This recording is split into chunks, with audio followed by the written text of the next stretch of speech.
Good afternoon and welcome, everybody. This would be the Jeff Cameron Show right here on 97.9 ESPN Radio. Thanks so much for tuning to it. Hope you had a great weekend. Good Monday, one and all. I'm Jeff. That's Tom. We're online, ESPNTallahassee.com. That's where you go to listen live via the streaming free. Always, you don't have to miss anything. Sometimes you do. And when that happens, it's a good thing we got you covered. All 3 hours posted. Upon the conclusion of the program every evening, we'll throw it up both on iTunes and in our own audio vault. That allows you to go back and listen at your leisure with limited commercial interruption, if I could speak.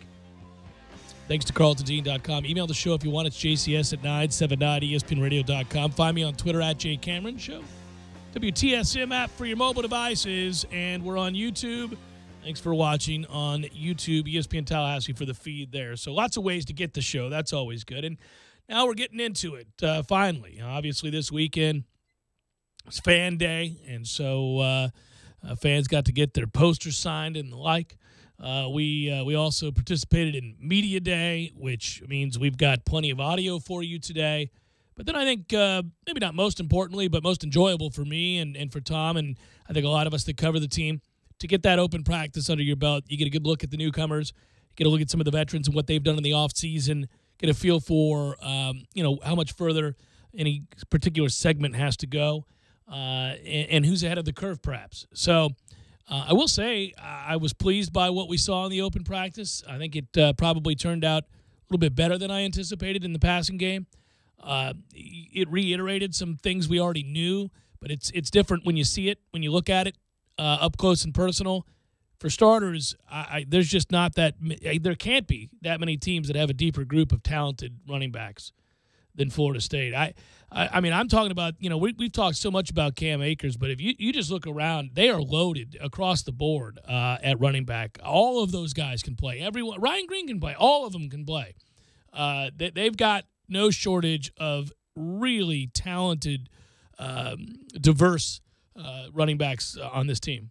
I think diverse is a great word because they're all different looking kind of weapons. And if you look at Patrick, that's your it's a hoss, man. He looks good. That's your classic. And here's where I will use the SEC. But here's your classic SEC West back from the latter part of last decade, early part of this decade when LSU and Alabama were fighting for it in 9-3 battles. That's the guy you go and play on a Saturday with. So he brings that to the table. And he's already got good hands, too. So I'm not trying to sell people short, but just to look at him. Akers is your all-purpose back. He looks like he can do a little bit of everything. Rasul, there are some things that he does on the field that reminds you of a Chris Thompson type, the patience and burst.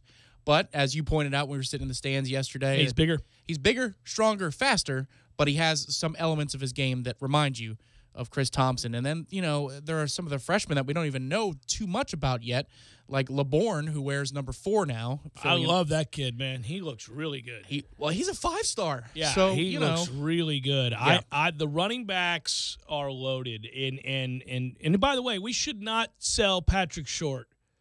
I thought he looked great. And it was good to hear from him on Media Day, and it was good to watch him. He looks like he's in great shape. At the same time, just knowing that, Jimbo is going to want a guy that can change the scoreboard in a hurry out there a lot, it means that some of those other faster backs are going to get a lot of opportunities too. So the backfield is loaded.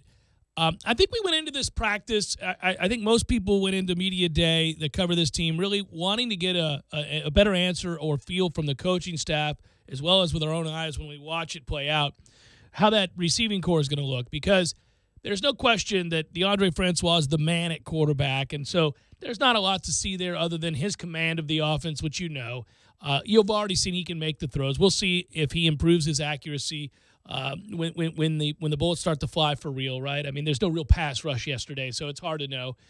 He looked good, but of course he did. In those kinds of drills, your starting quarterback should look good, and the offenses have an advantage in those sorts of drills. But you did want to look at how improved, at least in terms of their knowledge of the routes and their consistency in running them and catching the football, a Keith Gavin was, or a Auden Tate was, and they both look great. Keith Gavin was just everywhere. Nooney looks prepared to be the guy that they need him to be. He certainly answered the questions, and we have some audio from Nooney that we'll play for you a little bit later in the program. We've got some audio from Coach Sanders talking about his quarterback, his receivers, the offense as a whole. Charles Kelly, I was able to ask him a couple questions early in the interview room with Charles Kelly about where this defense is at. And really, frankly, right up front, I asked him about the problems to start last year. And, yeah, they rectified things, but, whether or not that made his head swim and what was wrong and how to address that and where do you go from there. And he talks about that. And I know you talked to Coach Dawsey about the receiving corps too, which he admitted – it's kind of interesting. He admitted was the thinnest he's ever had, but it's not devoid of talent. The ones that are back are really talented. I wanted to point out too, and we just can't know because it's so early in his career, and you have no way of knowing what he's been able to grasp just yet. But physically, and in terms of, I guess, filling out the uniform and looking like a guy that could come in and play right away. The Terry kid, the freshman that everybody was worried wouldn't qualify and get into school, and I think a lot of people cooled on his recruitment because of that, is a kid that, knock on wood, is going to emerge, I think, pretty quickly as an impact player. He is talented. Yeah, one footnote of Coach Dawsey talking about the receivers and being thin, he said also at the same time it's one of the most talented groups I've ever had, and the freshmen are going to get a chance to play if they can, understand enough concepts early on, just by the nature of football, the way it is with attrition and the way that works, and the fact that they only have 3 proven guys, and even Gavin isn't really a proven week-to-week commodity just yet. Man, they're going to get their opportunities in 4 and 5 wide sets. So you flash forward then to the open practice, and yeah, Terry's the guy that you check every box for. I mean, there's some stuff that he did in the open field that I thought, whoa, stop and start kind of motions. Yeah, he looks like a player, doesn't he? He looks almost immediately like a guy that you think – I mean, and it's not that other guys don't, but some guys in these first practices, and we've had a pretty good history of identifying players, it's not so hard to do, that come in and physically match up, look like they can play right now, don't have a long way to go in that physical maturity, and then guys that seem to have a fluidity to their route running, and obviously hands. Yeah, beyond the walkthroughs, which is just, throw and catch. Which, whatever, right. And go through your route tree. That's even to a degree, not nearly as pressure-packed. To set the stage, we're sitting on, the normal side, the booster side of the field, the home side, and on the left of the field, on the left of the 50-yard line, the 1s and the 3s are going 11 on 11, 7 on 7, and they're alternating back and forth. And then on the right are the 2s and the 4s. And it looked like Terry was going against the 2s. Kyle Myers was one guy he matched up with in particular yesterday. He was doing what you're supposed to do against 2s. You know what I mean? Oh, yeah. And the football looks natural to him. And what I mean by that is, as it's coming into him, it looks like he's always caught a football. It's not like he's an athlete who has to learn how to catch the football and then make a first move. All of that stuff is really second nature to him, and that's why it's a blast to see at least one open practice and think about maybe, not, if not this year, what he could be in 2018 and 19. What people want to know, and I think is pressing at this point, what does the offensive line look like? Because when you think of the matchup against Alabama, that's the first matchup you really think about. And I have to say, there's some audio we'll play for you today from Landon Dickerson. I love that kid. You want to talk about brash, confident, hardworking, smart, and a kid who's got a nastiness to him. You can hear it, you can see it, you can watch it. He's a kid that I really – Dickerson is going to be a very, very good player. Eberle looks better. There's just no getting around that. He does. We'll see. I'm holding my breath a little bit on some of this. Rick Leonard, I think mixed bag. I think what I saw from him at times was booing. At other times, I thought he's going to need some help. He's going to need some help against Alabama anyhow. But then again, there's no shame in that. I think a lot of people do. Alabama usually presents a real problem for teams. I love what I get consistently when you're watching the lineman drills with Bavion Johnson. You want about effort and heart and toughness. They're going to have to find a way to get him on the field. I don't believe in Brock Rubel. I don't think he can play. They very well may trot him out there. I think that'd be a disaster. So we'll see if that position continues to be one that's fiercely competitive. I think it has to be. I think you got to figure something out there. There's a part of me that would love to see, and I don't know if it's possible. And we'd have to ask Coach Trickett, and I don't know if that's a question we're ever going to get to ask. But could you possibly if you're looking to get the best 5 out there, could you put Dickerson at tackle and find a way to work in Bavion Johnson at guard with Eberle at center, Minshew at the left guard, and Leonard at left tackle? I think that may be your best option right now in terms of strength and footwork and just an overall nastiness. I think that's a group that I would feel a little bit more comfortable with. We'll see. I think it's worth pointing out a couple of things, obviously, for the athletic department, because they have a bit of a policy, too, even though it's an open practice. Don't give away secrets. Don't be stupid, kind of a thing like that.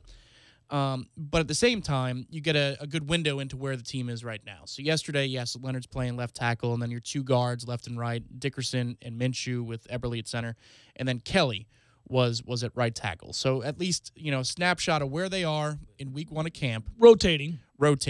Absolutely, they're still rotating. There's plenty of Brock out there. But for the bulk of the ones work yesterday, Sure, yeah. I'm just talking about whenever you get a glimpse of him. Sure. It's not a good glimpse. And we watched a lot of individual drills yesterday. We posted up over there to that end zone near the student section. That's my favorite part of this stuff is watching the linemen, watching the trenches to get a better feel for not just the offensive linemen, but then also watching those match up with the young defensive linemen too. I mean, that's where we're watching Marvin Wilson, who comes in at 18 years old looking like he's 35. But I think, another thing that came up often as we were sitting with Corey Clark and Wayne McGay, he was within shouting distance too from the Democrat, this point of camp, the defense is going to be ahead of the offense. So I think that's something to keep in mind as well. We certainly saw the offensive line win its fair share of battles yesterday, but defense is always going to be ahead of offense. And then when your defensive line and your defense might be a top 5 defense in the country, I mean, they're going to have their moments where they shine and you just go, my God, they're blanketing all over the field. Well, the good news is, again, they're just getting started, and there was enough to get you excited about what you saw offensively, even with the defense being ahead of the offense, as they always are at this stage. But there were enough flashes that I felt pretty good about what we were going to see on offense. It'll be fun to see how this develops over time. By the way, some other things to point out that just guys that kind of, we'll talk to Ira in the 4 o'clock hour, get his observations too, see what he said. But all of us do this. We're staring down guys, trying to get a feel for any of the newcomers. Trey McKitty, my word, that guy comes in here looking like a horse. That's your guy. You'd circle him, underline him, put an asterisk next to him. I don't know what he knows yet. Right. I mean, that's the hard part. I don't know what he knows yet. I just know that he fits the bill. That's a big dude. I mean, to be that young, yeah. Sure. Not a guy who's going for 8, 133, and 2 scores against Alabama. But just who's on campus and who looks the part. I thought, who the hell is that? Almost immediately. Yeah, that guy's okay. I like it. And if Jimbo's talking to you frequently, and it's not the GDF or any of that stuff, it's more he jumps out after a play just to pull you aside and talk to you. It's usually got to be a good sign. And he pulled McKinney aside several times. I think he knows, okay, I got a guy here. I got to get him up to speed, but I got a guy. I like this guy because I heard Trey numerous times, and he'd walk over, kind of put his arm around him. I think he's going to try to get that guy up to snuff pretty quick. Yes, I think there are a lot of options that Jimbo likes about this offense. We focus on, and we've talked about it heading into media day, how with Devontae Phillips being arrested and charged with 5 felonies and, some of the attrition from year to year with receiver, that we feel thin there. And if there's an injury or two, I mean, good Lord, what are our options? Yeah. But at the same time, you could tell the way he's walking around the fields that Jimbo feels pretty comfortable with what he has on that first team in the offense and some of the options he has in reserves. This is not a year where you feel like he's on the practice field and he's scrambling to find something. They look like out there this coaching staff is comfortable to coach this team hard, and they like their options. In short, let's just say wrap it up with this before we start playing some audio for you in the next segment. We'll address that and talk about what the angle was and what they were talking about. But obviously he's really happy with his quarterback. Okay, so we already know that. And that was really the most sure thing you had coming back. Okay, we know we got DeAndre's only going to get better, right? From there, loaded at running back, more than you even realized. I mean, I think we knew going in when you bring in a talent like a Cam Akers and you have a Jacques Patrick coming back with experience, and you have the speed of Rasul and and Ryan Green's experienced, and he's a more than serviceable guy, but just kind of I guess he's not. The hard part about Ryan Green, and I hate this for him because he would start at a lot of schools in the ACC. His versatility and the balance of who he is, nothing is really extraordinary. but everything's good. He's fast enough. He's big enough. He's elusive enough. He's tough enough. He's just not. He doesn't jump off the page, but he's good. If in a pinch, if you needed him, he's good. And then obviously you talked about the freshman kid, the LeBourne kid. He looks really, really, really good. I like him. So they're loaded there. We were impressed by Terry, the freshman wide receiver that got in at 6'4", has some real talent. We like the 3 receivers that are projected to be the The big starters 3. look really good. Keith Gavin got a lot of balls thrown to him. Nooney looks great. Everybody looks good there. Auden Tate looked good. So they're all right there. Auden Tate looks nice and polished. Yes, he does. He does. So that's all good news. And then, I mentioned Trey McKitty, and I think you probably have a couple guys that you like that maybe I didn't notice as well. But defensively, we didn't see Pugh yesterday, and you didn't really see Sweat yesterday. And so, there's guys can play. They just weren't out there a lot. But when you go down on the field and you stand next to these guys, they brought in some horses. Kando is gigantic. I mean, it's absurd to think that kid's a freshman. It's absurd to look at Marvin Wilson. The 5-star defensive tackle comes in at 320-something pounds, and as you correctly noted, I think it looks like you could probably put another 5 to 10 on him in the lower half. Easy. And he's already strong.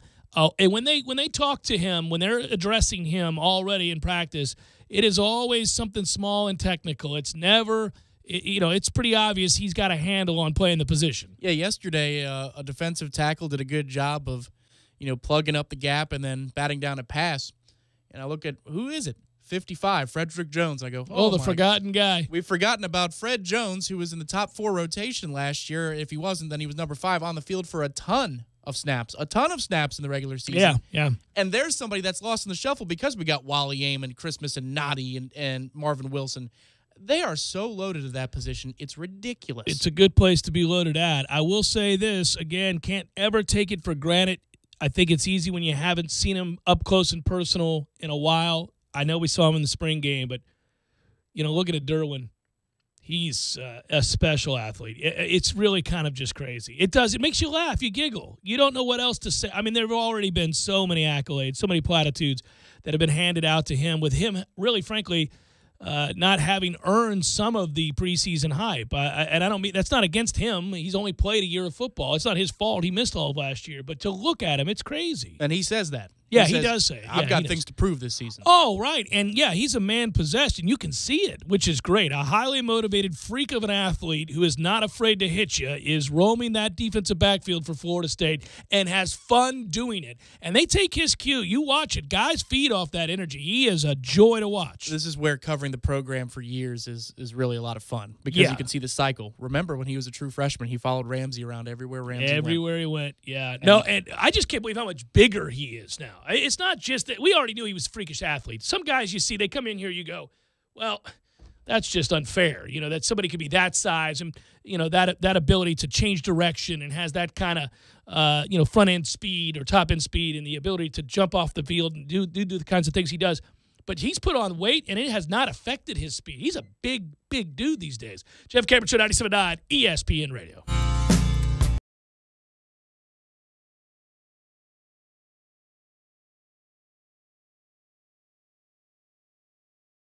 When you're in need of auto repairs, look no further than Nice Tire and Auto Service. Nice has been in business for 16 years with long-term, knowledgeable sales associates. They have the latest wheel balancing machine in the industry. And for passenger vehicles, they service AC, brakes, suspension, tune-ups, and much more. Never sit through a long wait. Nice Tire and Auto has 10 service bays to get you back on the road quickly. If you have tire problems, check out their large inventory with various Goodyear and Michelin tires. Nice Tire and Auto Service, 4792 Bluntstown Highway, 574-4100. You put your mower through a lot.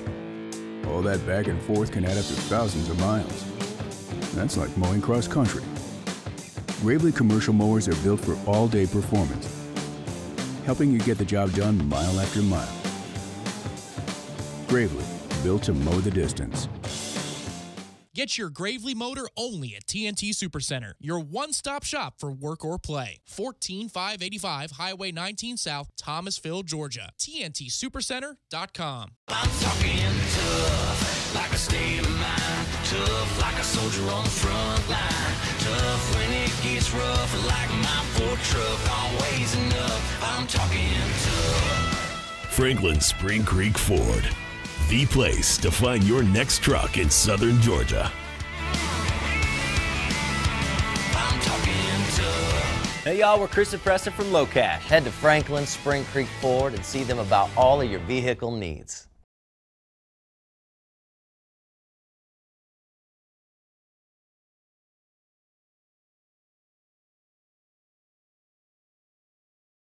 We'll fix your roof, 'cause it's what we do, with quality, integrity, and pride. Parker Brothers Roofing, professional every time. Stay safe and dry inside. Hey, this is Travis with Parker Brothers Roofing. No one besides us wants to hear that you... It's one of the biggest home improvements you have to make, and Parker Brothers Roofing understands. We now offer financing for 0% over 60 months. Yes, that's 5 years. Call us today for 5 years interest-free financing on that new roof. 656-8112. That's 656-8112, or go to parkerbrothersroofing.net. Parker Brothers Roofing, professional every time. Stay safe and dry inside. License number CCC 049350. Hey, Wally Woodham here. In 1974, I set the national high school passing record at Leon High with 3,560 yards. Jimmy Jordan here. Wally, I broke your passing record at Leon the very next year. Well, Jimmy, in our 3 years together at FSU, I threw for 22 touchdown passes. Wally, that's pretty good, but I had 39. Well, Jimmy, look at the deal I got at AAA Transmission. That's a pretty good deal, Wally. At least your car's a winner. Don't put off your auto repairs. Stop in at AAA Transmission and ask for owner Tim Pridgeon, servicing Tallahassee for over 30 years. AAA Transmission, 1023 North Monroe Street, or call them at 222-2532. You're part of a growing business. You need to hire, but not just any candidates. You need the right candidates. You need powerful tools to find the right fit for the job, and you need tools that are easy to use. That's where Indeed.com comes in. Indeed's advanced algorithm uses the specific details from your job listing to position your job post where more relevant candidates will find it. The right candidates. Screener questions help you zero in on the best talent, while sort and filter tools keep your recruitment organized. It's no surprise an independent study shows there are 5 times more hires made through Indeed than any other job site, more hires than the rest combined. And right now we're giving new users a $50 credit to post a sponsored job, boosting your listing in relevant search results and helping you find qualified candidates faster. Claim your $50 credit at Indeed.com/credit. That's Indeed.com/credit. Indeed, the world's #1 job site. Terms, conditions, and quality standards apply. Need a place to watch your favorite sporting event? Hobbit American Grill, voted best wings in Tallahassee by Tally Awards 3 years in a row. Thirsty? They have the Lucky Sevens. $7 domestic pitchers after 7 p.m., 7 days a week, $7.95. Daily specials. Locally owned and operated since 1978. Hobbit American Grill keeps it local with a wide variety of locally crafted beers plus a full bar. Hobbit American Grill. 3 locations to choose from. 400 Capitol Circle Southeast, 2020 West Pensacola Street, and 5032 Capitol Circle Southwest. Visit them online at myhobbitonline.com. The big game is almost here, but you can't afford to go because ticket prices are through the roof. Don't worry, we got your back. Anytix.com offers you the lowest price tickets, guaranteed. Anytix.com doesn't mark up tickets. Anytix.com has 0. That's right, no buyer, seller, or service fees. For a small monthly fee of $9.99, you get access to all their wholesale tickets. Go to Anytix.com today. That's Anytix, Tixx. Enter the coupon code ESPNTally and get 20% off your subscription. Anytix.com, changing the way you buy tickets. This is the Jeff Cameron Show. Jeff Cameron Show on 97.9 ESPN Radio.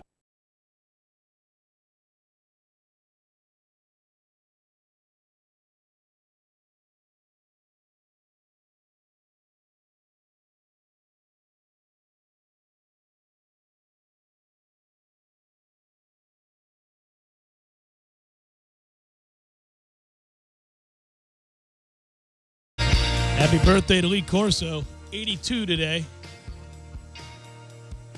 Corso's a gem, man. Still picking winners, man. He's fun, though. That's a passion for the game that is infectious. Even when he's a little off the mark, he is always great and a lot of fun. And he's the only guy I can think of at ESPN that, is almost universally beloved. most people, they'll get upset at ESPN for some form of bias because, first of all, everybody went to school somewhere and or is a fan of somebody, so nobody's completely objective, and we get all that. But what we want is certainly our analysts on shows like that to try to do their best. We know their backgrounds, do their best. And everybody knows he played at Florida State, and he's excited to talk about that, Sunshine Scooter, all that good stuff. But that's a guy that, rival fan bases, I think, embrace embrace, I should say, and love. Just he's funny because the passion and the love of the game is quite obvious, and the love of the kids. Yeah, there's a photo. It's one of my favorites. It's before the Oklahoma State game. You know, when we had the bright gold helmets for 2 weeks. Sorry ass helmets. Those were, yeah. Well, Corso's got our helmet on, and he's drinking a beer with Stone Cold Steve Austin. I mean, are you kidding me? My man. It's probably Kirkjian, and yeah, he is loved by all because there's that guy's not jaded in any way. It's Corso Kirkjian, 1-2, I think. Yeah, depending on the Well, and again, it's funny because the people that work with him, whether you're talking about Kirk Herbstreit, or you're talking about Reese Davis, or you're talking about obviously Chris Fowler, all these guys over the years, when they get asked to talk about him in any capacity that reflects on their time on that show or his career or the person that they get emotional. They always get emotional because I'm guessing that behind the scenes he's just one hell of a guy. That's the sense you get, and they all admire him greatly. Well, listen, I don't think that Kirk Herbstreit would treat him and work with him as closely as he does when they're on the sets, and it's an open secret. They've already commented on it, Kirk, about how he takes care of Lee when they're on the set, and he helps him along. Man, if Lee was a jerk to him when he first started, when he was interviewing for that position 20-odd years ago, I don't think Kirk would take the time now that the shoe would be on the other foot. No. So good stuff. Happy birthday to him. Another. I love that his birthday's so close to football, and people tweeted out today, and they all send their thoughts. And there are great clips, like when he dropped the F-bomb on the set, or when Bill Murray's body slamming him, or you name it. There are any number of them. I still giggle every year when he dons whichever side he's picking. Every time. Some of the outfits are absurd, and I just crack up the whole time. Well, it's the little hey. And they can barely keep it together. They start laughing, knowing what the headdress is going to look like or whatever it's going to be. You see them starting to chuckle before it ever happens. Remember where we were for the Bill Murray moment? That was awesome. We were in that little quiet bar in Greenville.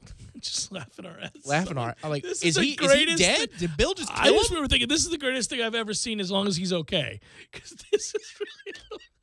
I think Bill Murray was in the bag.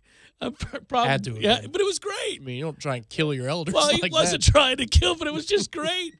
Okay. So audio. Let's get to this. We had a lot. It's always hard to pick because we get a lot of audio, and some of it's relevant, some of it's not. Some of it's somewhat boring for radio purposes, and some of it's insightful. Let's start with Charles Kelly because I think that's the question. I did a hit today on Sirius XM. The College Sports Nation or whatever that is for them. And the first question that Coach Neuheisel asked me was about the defense. I'm not saying this to brag. I've done 2 or 3 shows lately, and that's the first question every one of them asked is about Charles Kelly and about the defense, despite knowing that Florida State's loaded on that side of the ball. And that's because of what happened last year and how difficult the start of the season was, whether it's the fourth quarter after a hell of a rally by DeAndre Francois, and the offense to come all the way back against North Carolina only to watch what we all caught on tape, which loafing in the fourth quarter in the decisive drive, etc. Or if it's the Ole Miss game that we win, but at the same time the defense gives up a ton of yardage where they're nowhere in your screen, you can't even find a defender, or if it's the record-setting Louisville game, whatever it might have been. And there's no nice way to ask it. You got to go straight forward. This is me talking to Charles Kelly along with some other people about last year's defense and how to fix those problems. Coach, I guess we'll go big picture to start. Take us through a little bit of the way last year started, but certainly it ended well. A few games in the early portion of the season that probably surprised you. Yeah, there was, you have things happen, and one of the things you got to do is adjust. Our job is to keep the points down, and that's our number one job. And no matter how you do it, I told people last year we're not into excuse making. It's you get the job done. From coaches, players, everything. So, what we do is just focus and play. When something like that happens, and you have a game like the Louisville game, as a coach, what do you do to get them back locked in, believing again? Well, first of all, what you got to do is show why it happened. And then if you see why, then you learn from that. You don't dwell on the past, but you do learn from the past. And I think that's when you show why things went the way they did. And again, there's always 4 or 5 plays in the game that affect the outcome of the game. No matter what the score winds up, you make those 4 or 5 plays early, then you know, it can be a totally different outcome. But again, I believe you learn from the past, but you don't dwell on it. You got to move forward. What are your gut feelings? I'll give you mine right off the bat about how this defense is going to play. I'll let you answer in a second. I'll just tell you, I think they're going to play well. I don't know, and this is my big question about this first game of the year against Alabama. If Florida State is to lose this game, and I paint this scenario, they could win the game, of course, too, and I can paint that scenario as well.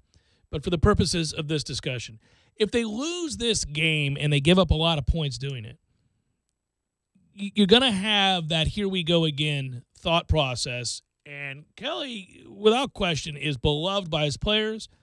I think those of us in the press who've had opportunities like that to talk to him, he always shines there. He is brutally honest. He doesn't make excuses for poor play. And he's a straight shooter. And then you watch the practices, and the players love him, and you can get that sense too. But there is no getting around the fact they have to perform, and they didn't last year in big moments at certain times, and they have a ton of talent. So there really isn't a reason, there isn't an excuse. I think they'll play well, but if the offense struggles, and I'm talking about the offense now, and that defense has to be out there for too long. We've seen Bama do this to a lot of people. They wear you down. They're big, they're deep, they're talented, and they lean on you. And they too have, my goodness, a wonderful, stable running back. So they're going to be able to, wear you down. Plus their quarterback runs, and he's a big, strong kid. If they give up a lot of points in that scenario, I won't be nearly as concerned as I was in the scenario by which Ole Miss dropped a lot of points on us, and then you saw North Carolina. Those are two very different things, and I just want to point that out early, that I think they're going to be in the right places. I don't think you're going to see that confusion that you saw at the start of last year, but I'm not entirely certain that's necessarily going to help them in this first game. Okay, to unpack that, I think, the only way I could drop this defense not looking good and us being worried is to not communicate, is to not know where to be, because the talent's everywhere. I would say that in the first half of that game against Alabama, obviously I want to see what the defense looks like without Trey Marshall. He's a big part of that defense. From the open practice that we saw, obviously he's going to be involved with the ones. One would think, being a senior and what he brings to the table, and he can thump. So, I just want to see what the personnel groupings are going to look like. But first half of first games, you go against tendency. You put stuff out there that nobody's ever seen before, so I allow for that. And then I go back to a game that, Charles Kelly wasn't presiding over in any way, and that was the 2012 Florida game here. And that defense was on the field for 20, 21 minutes in the first half. We knew that would come back to haunt you, plus you turn it over 5 times. Through 4 turnovers, the defense was still there. You'd love that they would have stopped a big run after, the 5th turnover of the game. Pretty tough to do. But it's tough to blame the defense in that scenario. I think most fans get that. And I think we walked out of that stadium when we lost that game to Florida back in 12 thinking it was more on the offense than it was the defense. So I think people will get a grip on that. And if we lose for that reason, I don't think it's going to fall at the feet of Charles Kelly the way that it would if we miscommunicate and don't communicate and look ill-prepared in the back end. I just have a hard time seeing that being an issue this year, given that it was such a glaring issue in September of last season. And it can't happen. It just can't happen. At that point, there is a disconnect between what is being taught and what is being absorbed and executed on the football field. Now, certainly having Derwin back is going to be a big help in that regard.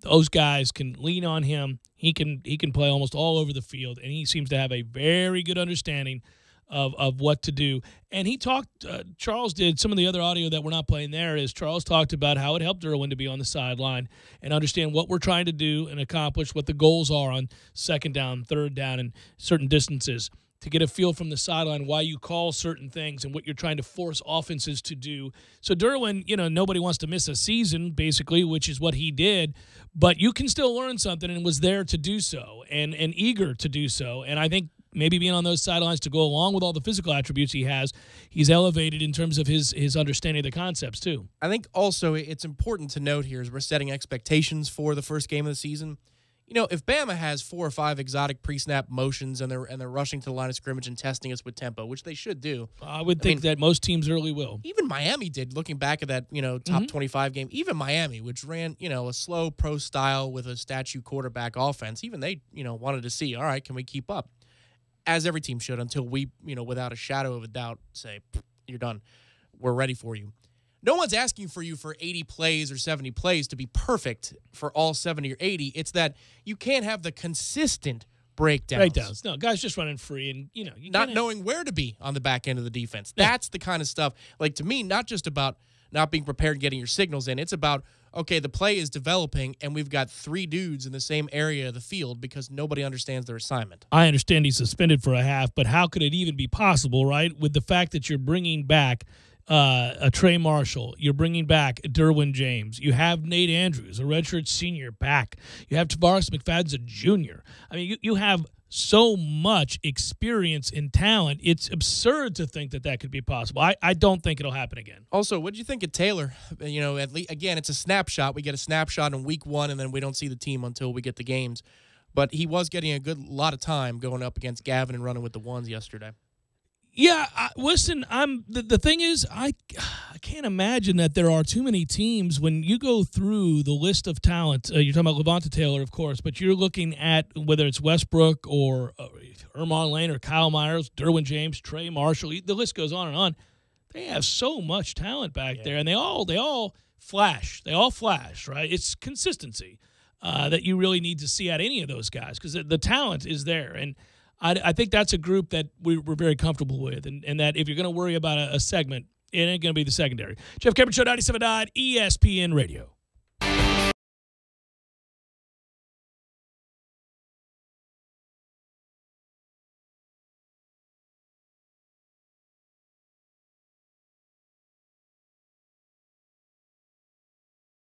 When you're in need of auto repairs, look no further than Nice Tire and Auto Service. Nice has been in business for 16 years with long-term, knowledgeable sales associates. They have the latest wheel balancing machine in the industry. And for passenger vehicles, they service AC, brakes, suspension, tune-ups, and much more. Never sit through a long wait. Nice Tire and Auto has 10 service bays to get you back on the road quickly. If you have tire problems, check out their large inventory with various Goodyear and Michelin tires. Nice Tire and Auto Service, 4792 Bluntstown Highway, 574-4100.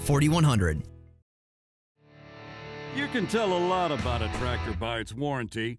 That's why Mahindra makes the toughest tractors on earth. With steel, not plastic. Backed by the industry's best limited powertrain warranty, period. Not 5 years, not 6 years, but a full 7 years on select models. No wonder the other guys are green with envy. No money down, 0% interest, and no payments until July. Available at TNT Supercenter. I'm talking tough, like a state of mind. Tough, like a soldier on the front line. Tough when it gets rough, like my Ford truck. Always enough, I'm talking tough. Franklin Spring Creek Ford, the place to find your next truck in southern Georgia. Hey y'all, we're Chris and Preston from Low Cash. Head to Franklin Spring Creek Ford and see them about all of your vehicle needs. Tallahassee Utilities, America's #1 public utility, says it's summertime, and summertime is the time to go green and save energy. Here are a few simple things you can do right now that will save energy while you try to keep out of the summer heat. First thing, get your air conditioner checked out and change your air filters. You'll be pleasantly surprised at how much energy and money you can save. Going away from home on vacation? Why not purchase a programmable thermostat to regulate your air conditioner while you're not at home? Talk about an investment that'll pay energy savings dividends. Make an appointment right away for a free energy audit from the City of Tallahassee Utilities. You never know how much energy you can save until you do it. The City of Tallahassee is offering insulation grants. Why not apply for one? Did you know that the City of Tallahassee offers loans to help with the purchase of solar water heaters? Visit talgov.com/YOU for information on loans and rebates. So stay cool, go green, and save energy all summer long. A message from the City of Tallahassee Utilities, America's #1 public utility. Out on the golf course, there are the obvious hazards. There's the pond, the bunker, the rough, the even rougher. Yeah, put me down for an 8. The giant maples. The The row of houses out of bounds on the right. The angry flock of geese who've surrounded your ball. Even the occasional groundskeeper you had no clue was there. But if you think you found every possible hazard out there, think again. The hazard you missed could actually be a killer. It's the spot on your skin, the one that could be skin cancer. Fact is, if you're a man over 50, you're in a group most likely to develop skin cancer, including melanoma, the kind that kills one person every hour. 1 in 5 Americans is likely to develop a form of skin cancer during their lifetime. That's why your best shot is to check for a spot. It's easy. Follow through and check your skin. It could be the save of a lifetime. Go to spotskincancer.org to find out how. A message from the American Academy of Dermatology. And when you say Miami, you're talking Super Bowl, because we're the Houston Oilers. Houston Oilers. Hey, watch Houston Oilers all the way. Jeff, I will fight you. Houston Oilers. That's their song. Why No. First of all, they never went to a Super Bowl. It's our song. We're the only undefeated team. Oh, we're the only one that takes the ball goal to goal like no one's ever seen. You and the rest of Miami holding on to the past, my friend. But you know what? September the 10th, it's on. Tampa Bay at Miami. Not a chance. You know what that first loss feels like every year because you've never gone undefeated. Houston Oilers. All right, let's go. Dry-aged ribeye steaks. What do you say? I'm in. Let's bet. It's on. Is Bumpa's going to be open yet? Shh, Jeff. They don't know about that one yet. It's coming soon. All right, Bucks. Let's go fish. Good times. Gordo's, bringing the flavor and flair of Cuban food to Tallahassee since 1996. Might I suggest the chicken taco salad from Bandito's Burritos, my friend. ESPN Radio Sports Center. This is Adrian Lawrence. Wideout Anquan Bolden is heading for his 15th season in the NFL, and it's going to be with the Bills. ESPN's Adam Schefter says Bolden signed a one-year deal with Buffalo worth up to $4 million. Sticking with the AFC East, Florida police are investigating Dolphins star wideout Jarvis Landry for an alleged battery involving a girlfriend earlier this year. That's according to Slater Scoops. After 13 seasons in the league, former Texans and Patriots nose tackle Vince Wilfork is calling it quits. A day after getting hit with a 10-game suspension, Falcons cornerback Jalen Collins apologized for violating the NFL's PED policy for a second consecutive year. On the track, driver Casey Kane won't return to Hendrick Motorsports next year. The organization's releasing him a year before his contract ends. To baseball, Angels righty Matt Shoemaker is done for the season. He's set to undergo surgery to release a nerve in his right forearm. Since the All-Star break, the Cubs have the second-best record in baseball behind the Dodgers. Tonight, the reigning champs take on the Giants in Frisco. Tune in to Cubs-Giants, 10 Eastern on ESPN. Time to upgrade your wardrobe with CT Shirts, the most exquisitely crafted British-styled crease-free shirts I've ever worn. One CT shirt normally costs $100. I got you 3 shirts for just $99. Go to ctshirts.com/ESPN. ctshirts.com/ESPN. Live from the Dale Earnhardt Jr. Buick GMC Cadillac Studios in the capital city of Tallahassee, this is the Jeff Cameron Show on 97.9 ESPN Radio.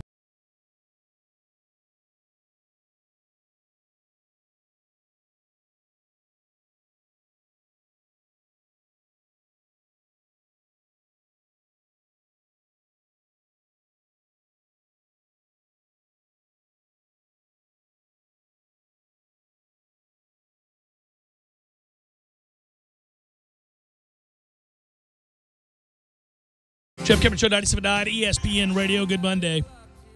Indeed. More audio coming your way. By the way, 4 o'clock hour, as we do every Monday, Ira Chaffel will join us from warchant.com. Get his observations. He was at the open practice. He was at Media Day, of course. Said hello, talked to Ira a little bit, but always like to get his thoughts. We all kind of pick each other's brains this time of year. You see anything I didn't see?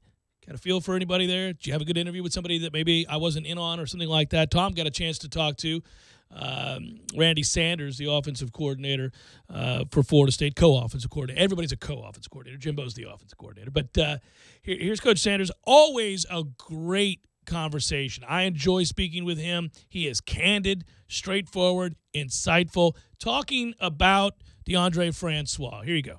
Coach, with a year under his belt now, have you noted any difference in DeAndre and his command over the group? Well, I think he has more confidence. He has more,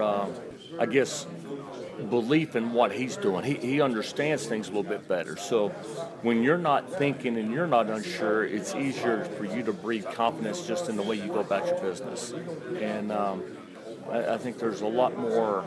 If something doesn't go right, he's more secure in the fact that he did right and it didn't quite happen because he knows what he's supposed to do, or he knows what's supposed to happen. Where sometimes when you're younger, you think you know, but there's a little bit of uncertainty maybe about whether you're right or wrong. In working with him day to day, what's his personality like when either he needs to correct a teammate or command a moment or make sure everybody stays in line? You work with a lot of greats here and then obviously in the past too, but what's his day-to-day attitude like? He, if something isn't right, he is more likely to go to that person individually and talk to him as opposed to yelling at him or challenging him in front of everyone, and everyone has their own way of doing things. Jameis was more, he would get on you in front of everyone, but he also was more likely to go run down the field and jump on your back and hug your neck when you did something well in front of everyone too, where DeAndre's more one-on-one, that kind of way. And, both are very effective. Both can work really well. Big thing I tell them is you got to be you. You got to fit your personality, because if you go start changing on the football field, everybody's going to think you're faking, and it shows. So that's Randy Sanders talking about the growth of DeAndre Francois in a leadership role and his command of that offense and his place in it and their place in it. And I do think that's evident when you watch him, all of the coaches. Later you'll hear from Dossie saying something similar, and you hear it from players too when they talk about it, which is a natural progression after a first year of starting where you're trying to figure things out. And he was a redshirt freshman. He was probably more apt to be trying to take care of himself, and that's in terms of understanding what everybody's supposed to do, what he's supposed to do, the playbook, etc. He spent a lot of time on his ass last year because the offensive line wasn't very good. He also held the ball for too long. I think that stemmed from not necessarily having a firm grasp of what was going on offensively. So as that group gets better, as he gets more comfortable within the offense, and he is now assured of that role as starting quarterback and isn't in the midst of learning, I think it's a little bit easier for him to exude the things that Randy Sanders was just discussing. While allowing for a freshman or a redshirt freshman to be exactly that, in the wake of Jameis Winston being here as a redshirt freshman and being something else entirely. I think that's one of the telling things of that audio, isn't it? That Sanders is basically willing to cop to the fact that DeAndre didn't have full command of the offense. Yeah. He had a pretty good idea of what he was doing, and that pretty good idea was good enough to get us to where we won 10 games by the end of the bowl. But he wasn't sure of himself. He wasn't sure that he had command of the offense. Well, and I think what I'm most interested in, if you remove all the other factors, if in fact that's the case, right, that he is leaps and bounds ahead of where he was a year ago in the understanding of the offense, and to have a tacit understanding when you come to the line of your options and what it is you're trying to do here with the look that they're provided with the play that is called, well, that's a big deal, and I think it can greatly improve your accuracy because you're not worried so much then about what other people are doing or what the play is or what your role. If you just know those things, you get the ball out on time, it certainly helps you complete, I would think, a higher percentage of passes. One thing that I liked about the open practice yesterday, and again, I know that people are sensitive as to how much you give out, but this is something that's universal. That I mean, the fans could attend yesterday's practice. You don't have to worry about it. Exactly right. Is when things were bearing down on him, when they went good on good towards the latter half of practice, he wasn't afraid to go back once, twice, 3, 5 times to the Gavin Taylor matchup. And that's nothing wrong with Levante and what he brings to the table from a coverage standpoint. But when things seemed to bear down on him, he said, I'm going to the matchup that works. Keith Gavin is a mountain of a person, and Taylor is not even close to our tallest corner. So let me see if I can exploit that matchup. It's just little things like that to me that give me hope. That he understands not only the playbook, but he understands when it's crunch time, let me go get the ball to the guy who can make, even if I don't make a perfect throw, he can make up for it with his athleticism. Got to believe it's one of the main attributes about Keith Gavin that is going to be to his advantage time and time again. If he's in singles, throw him the football, he's a bigger, stronger guy than the vast majority of people that he's going to be going against. And you see that when he's covered, sometimes he's not covered. And as a big man, he's not going to run away from people. So it's the case is going to be frequent that he is covered, and he's got to make a play. But if he's in single coverage, I think he will. He's strong. He's a big, strong kid. It's what we fawned over when he got here, that most incoming freshmen don't look like that. You know, I enjoyed talking to Keith Gavin yesterday, and one of the things he told me was that last year was hard on him, that he didn't know what he was doing. And, you know, there was so much hype surrounding him because of those physical attributes. When you see him, you think that kid's got to get on the field. Why isn't he on the field? But he all but admitted you couldn't put me on the field. I didn't know what I was doing. I mean, he had one play last year that we remember. It's the stop-start kick return against Michigan in the Orange Bowl, in which he trucks that poor kid and emasculates him in front of his friends and family. But that happens. That's also a mistake. That's also something that really wasn't supposed to happen. And it speaks in large part to really his head swimming all of last year. And when I asked him specifically about that, he said, yeah, no, I feel much better within the offense, much better. Yeah, that when you sent the audio over, I listened to it. I was stunned at that answer because it's just a transparent, honest moment. To admit, I have no idea I had no idea what I was doing. Some people, it takes a little while when they get to college, and that's me. It took me a little while to get used to it. You know, and you never hear the other side of it because freshmen can't talk, and I'm not saying that they have to or they should. Right. But it's the policy of the university that freshmen don't talk to the media. And Jimbo's telling you the guy's not ready. Well, everybody sees the height and the weight. Oh, and sure. the They skill. look at him and go, well, you better find a way to get him out there. And here's the kid in a moment talking to you saying, I wasn't ready, man. What do you want? I didn't have command of where I needed to be when I needed to be there. And if you don't play with confidence, it doesn't matter if you're 6'4" and 220. Thinking on the field about what you're supposed to be doing as opposed to playing the game and knowing what you're doing before the ball's ever snapped. I mean, there's a big deal. It takes away your speed. It saps your advantages. The physical attributes you have that you could lord over an opponent are removed when there is a misunderstanding or a lack of confidence in knowledge as to what you're supposed to do, because now you're thinking and not playing. Ira Schafel, warchant.com, to join us next.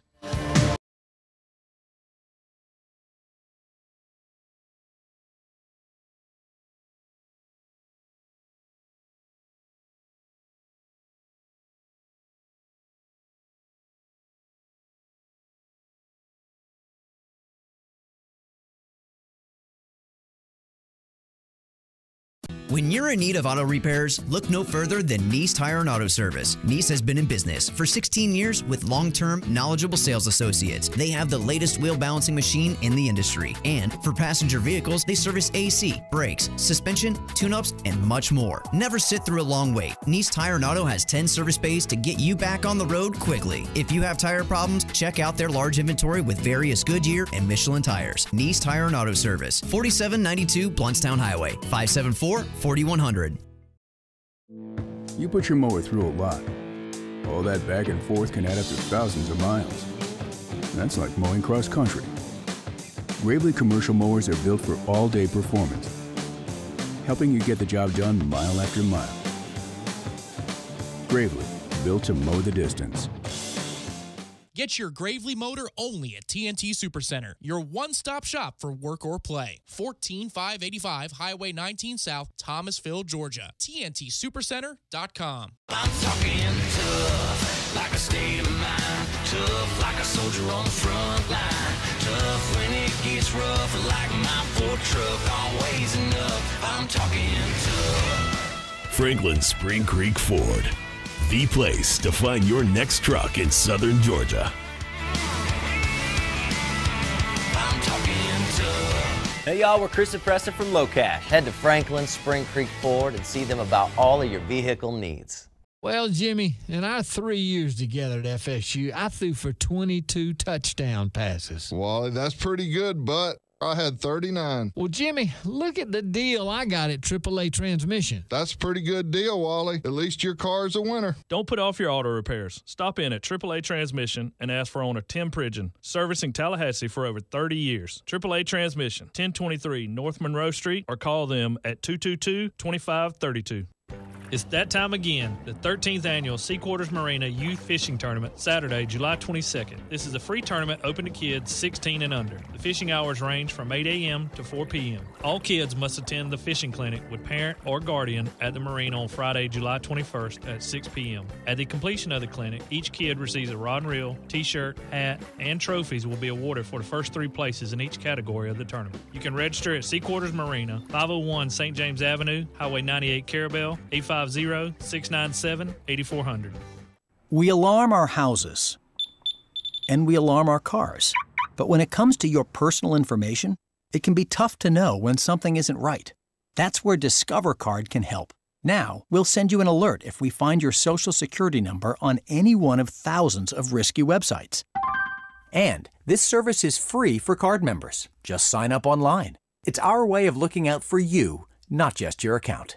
Learn more at discover.com/free alerts. Limitations apply. Power Service is made just for diesels. Does your diesel run like it did when you first got it? You'd be surprised at the power you've lost over the miles. Diesel Clean plus cetane boost from Power Service restores lost power and fuel economy, cleans injectors, and smooths rough-running engines. And now, buy 2 80-ounce bottles of Diesel Clean and get $10 back. That's right, $10. Learn more at PowerServiceRebate.com. PowerServiceRebate.com. Power Service. Made just for diesels. Offer good at participating retailers only.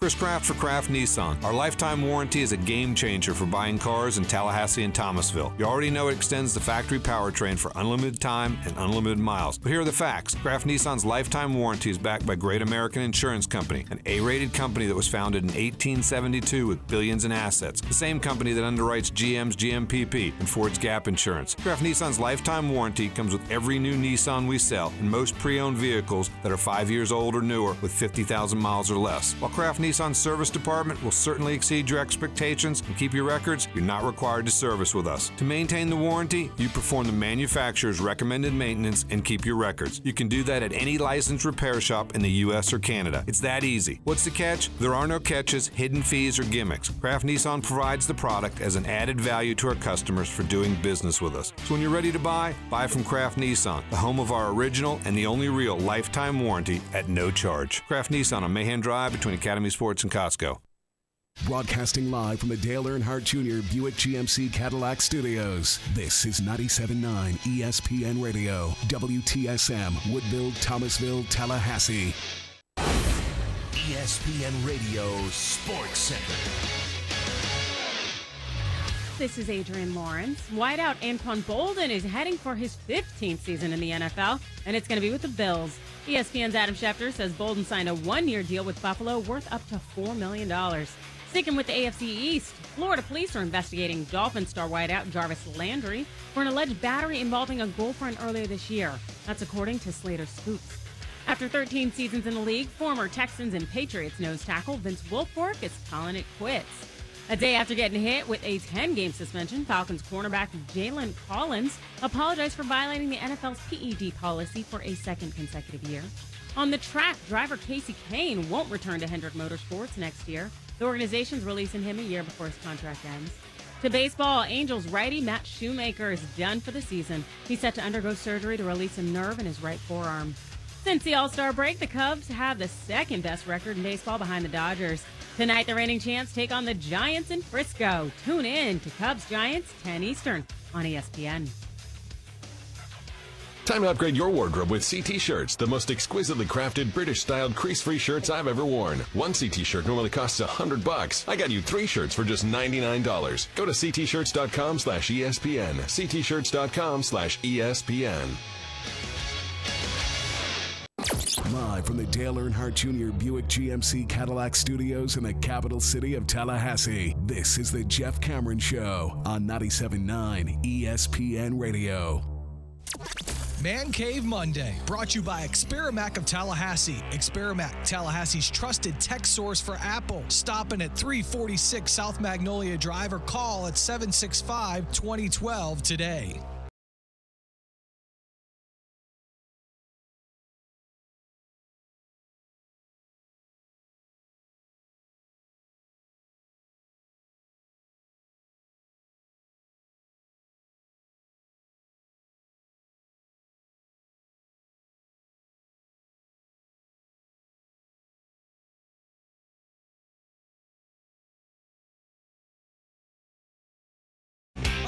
Number 2, Jeff Cameron Show, 97.9 ESPN Radio. Hello. Thanks for listening. I'm Jeff. That's Tom. We're online, ESPNTallahassee.com. That's where you go to listen live via the streaming. Free, that's always. Don't miss anything. But, hey, if you miss something, all 3 hours posted every day. Upon the conclusion of the program, that's done with limited commercial interruption. Thanks to the fine folks at SVN, Carlton Dean. Teaching you ways to make money in commercial real estate. Go to carltondean.com. Email the show if you like. It's jcs at 979espnradio.com. You can find me on Twitter. It's at jcameronshow. WTSM app works for your mobile devices. Lots of ways to keep up with the program. That includes YouTube. And the show is on every day. ESPN Tallahassee for your YouTube feed. And catch up there. That's a good thing. Yeah. Man, so media day, fan day, open practice, real information. That's always a good thing, as is our opportunity to bring in our good buddy, Irashfel, warchant.com. That's every Monday. Hello, good sir. How are you? I'm great, Jeff. How are you? I'm great, too, buddy. I'm in a good mood. I'm happy. We have football-related items to talk about, and I wanted to get your observations. I know you posted on warchant.com, 5 observations, I think it is, but overall thoughts. We didn't get a chance to talk to each other too much yesterday. I also have some audio that I'm going to play you, not right at this very second, but in a second from you talking to Noonie Murray, and we'll go from there and get your thoughts on him as well. But your overall thoughts. Yeah, man, I thought Media Day was what it normally is. I mean, sure. Everybody's excited. Everybody's great. Everybody thinks they're going to be better than the year before. So that's not unexpected. Nobody's ever lost Media Day.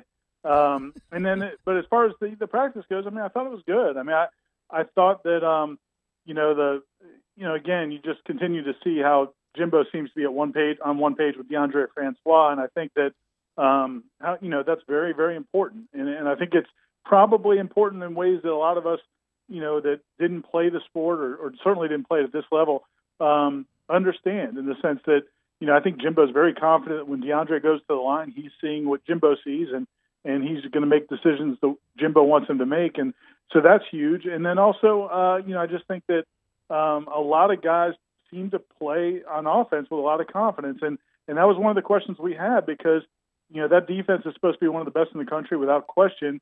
And a lot of experienced guys, a lot of talented guys, would this offense be able to go toe-to-toe with them in practice? And it seemed like not only did they yesterday, but it seemed like they believe they can, which has probably been borne out in previous practices. So I thought, coming away, I felt, you feel better about the offense, which is a very positive thing.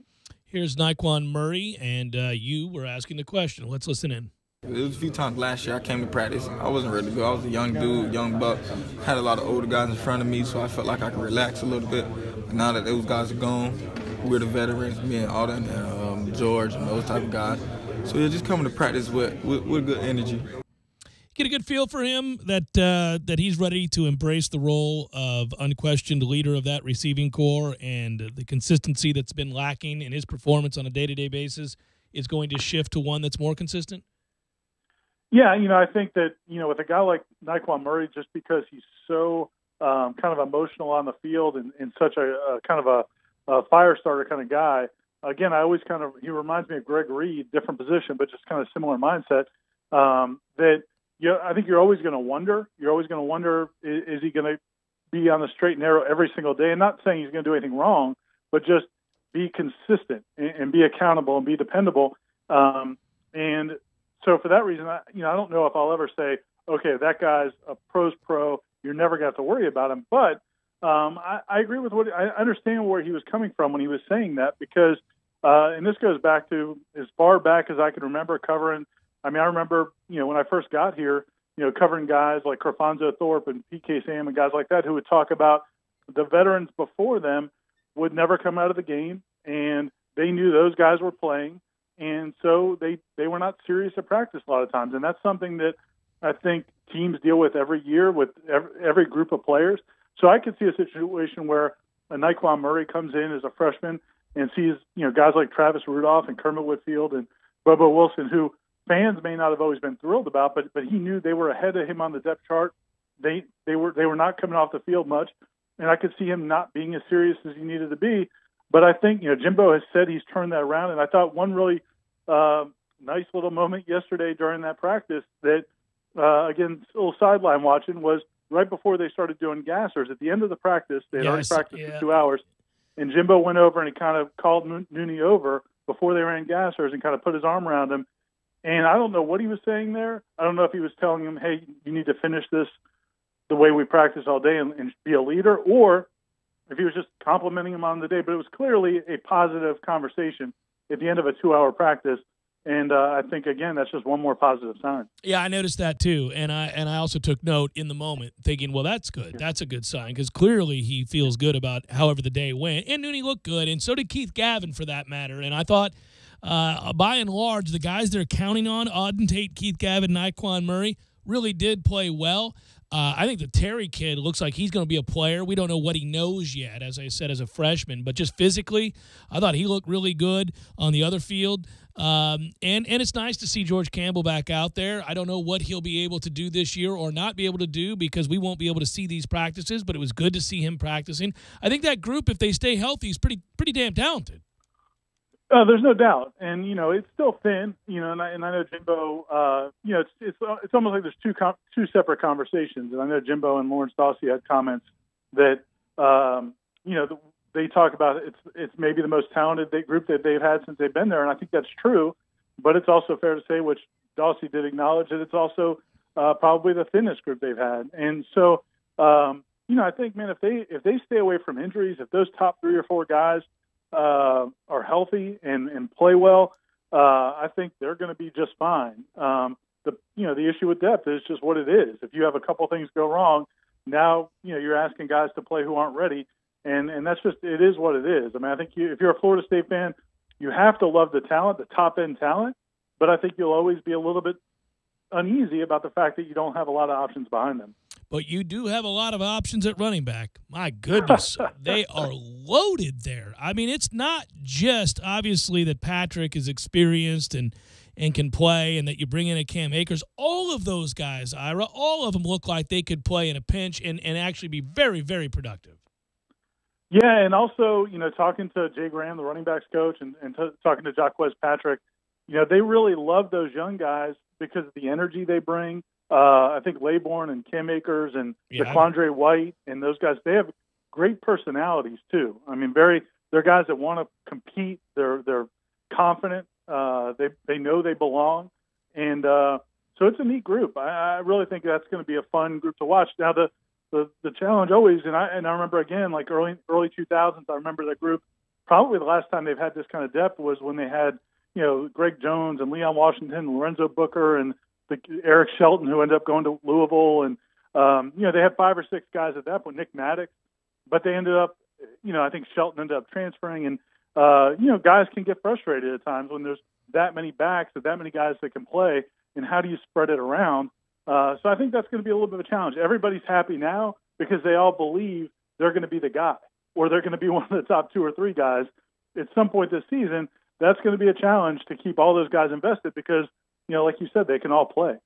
Yeah, somebody, I don't think at the end of the day, if we're projecting, somebody's going to transfer. And I don't mean immediately. There's too much talent there. And somebody who's very talented will be asked to sit for a prolonged period of time that is more than their liking. But you just mentioned Laybourne and White. I was blown away. Laybourne especially. Man, they look like Laybourne, the 5-star that he is. I mean, he looks like he could play right now. Who knows about whether he has a good handle on being able to pass block and all that other stuff. But goodness, that's the position that they have the greatest depth at. When I had no idea that Laybourne would be that thick. Yeah, he's huge. You heard he was a guy that can catch the ball out of the backfield and was kind of explosive. And you just look at him, it's like, man, he's a grown man. And I caught some of your first hour and listening to you talk the first segment, and you and Tom are kind of gushing, and I'm sitting there listening to it going, all right, we got to slow this down a little bit. But I mean, it's impressive. I mean, they've accumulated an impressive amount of talent. Now, again, they've got to actually put it together on the field. Well, yeah, and I was gushing primarily about those running backs. Defensively, I do think there's a ton of talent there, of course, but the question is, and just as there was a ton of talent last year, whether or not they can execute. And that is what I'll be interested by. I haven't asked you about the defense. Do you have overall impressions? I know there were guys out yesterday. We all saw that. But anything that stood out to you defensively? I thought that I didn't, again, I wasn't in a lot of the individual battles, Right. I wasn't overwhelmed by the defense. I didn't think some guys looked out superstars, but at the same time, again, I know those situations are very difficult. I mean, again, watching one-on-ones or even 7-on-7s, I always feel bad for the defensive players because there's not a whole lot they could do. It's such an unfair matchup with no pass rush. But, I did think, again, watching some of the 11-on-11 stuff, and I think you noted it as well, that, there were some guys that clearly impressed Jimbo Fisher. When Jimbo Fisher, who's basically the offensive coordinator, it's his offense, when he's calling a DeMarcus Christmas over to tell him good job, or when he's calling out Matthew Thomas for filling his gap, or Trey Marshall for setting the edge, and those types of things, that's what you can really kind of, you can put some stock in, because they're basically messing up his plays, and he's happy about it. So I thought there were some good moments, and we know those guys can play. But again, it's just, and I know Charles Kelly must have, as nice a guy as he is, I know you guys talked to him and we talked to him, everybody got a chance to talk with him yesterday. He's such a nice guy and answers every question honestly. God, he's got to be tired to hear about the first 5 or 6 games last year, but it's nobody knows for sure until you go back out there. It's obvious that he's under the most amount of pressure. It's also obvious, I think, that he knew that would be the line of questioning. I mean, that's the byproduct of not being able to talk to assistant coaches, and then to get these infrequent opportunities. When they arise, you got to ask questions, because we were all scratching our head last year while it was going on with no opportunity to ask him specifically. Yeah, we didn't get to talk to him after Louisville, and this isn't his fault, but we didn't get to talk to him after Louisville. We didn't get to talk to him after North Carolina. So here's your one chance, and so everybody took advantage of it. Yeah, and I do appreciate his candor, too, by the way. It's got to be tough to have to say, yeah, well, obviously it wasn't good, and this is what we learned, and this is what – I think he's eager, too, because he knows that bunch is very talented and deep, and so I think he's eager to prove as well that they've got it figured out, and no better test than the Alabama game. By the way, that is something that stood out to me. I don't know if it has to you so far. Jimbo has taken the tact of downplaying that Alabama game and not dismissing it, understanding why fans and media are excited, but really kind of overall downplaying the magnitude of that game. Yeah, and I think that's the right thing to do. I think if you go back to his first season when they had the Oklahoma game out there, and he played that up. Yes, he did. He played that up to the team. He played that up to the fans. I think he was trying to instill some confidence that we're not going out there to get boat raced, even though that's what ended up happening. But he wanted to instill confidence and make those guys at least go into it feeling good about themselves, and they did. They went out, drove right down the field, scored. Things were looking pretty good until they weren't. But now it's a totally different situation. I mean, now you do have a lot to lose. I mean, this isn't kind of going in with house money, which you are in your first year. This is a situation where I think if you could reach down inside Jimbo's mind or soul, and he would tell you, I think he thinks he can win this game. And he's very confident they can win this game. But, he's not going to say that because, again, at the end of the day, if they go in and just play well, there's no harm done, no real harm done. I mean, you lose a little bit of margin for error, but nobody's going to get mad at you about it. But if you go in talking big, I mean, he becomes a national laughingstock because, man, you said this and you said that, and your team laid an egg against Alabama. So I think he's doing the right thing. I don't think we're going to get any great quotes out of him. But at the same time, when he's talking to his players, I'm sure he's instilling confidence because I do think he believes they can play and certainly beat Alabama. Well, and he also knows that's not a game he has to get the players up for because pride is always a thing where you when you're playing against somebody as elite as Alabama, those kids want to shine with the whole world watching. He's not going to have to do anything to get them pumped up. Hey, brother, I always appreciate it. I'll talk to you tomorrow morning. Thanks, Jeff. See you, man. All right, take care. That's irishfellwarchant.com. Yeah, downplaying it now seems to be the right play. There's enough hype surrounding the game to begin with. Moreover, it's also on the heels of hyping the ACC when he was at ACC kickoff and being a loyal soldier. And not that he didn't have ammunition, not that he didn't have a means by which to make the argument that he made, which was that the ACC had temporarily, at least for now, surpassed, based on last season, what the SEC was thought to be. But when you do that, obviously you paint a bullseye on your chest.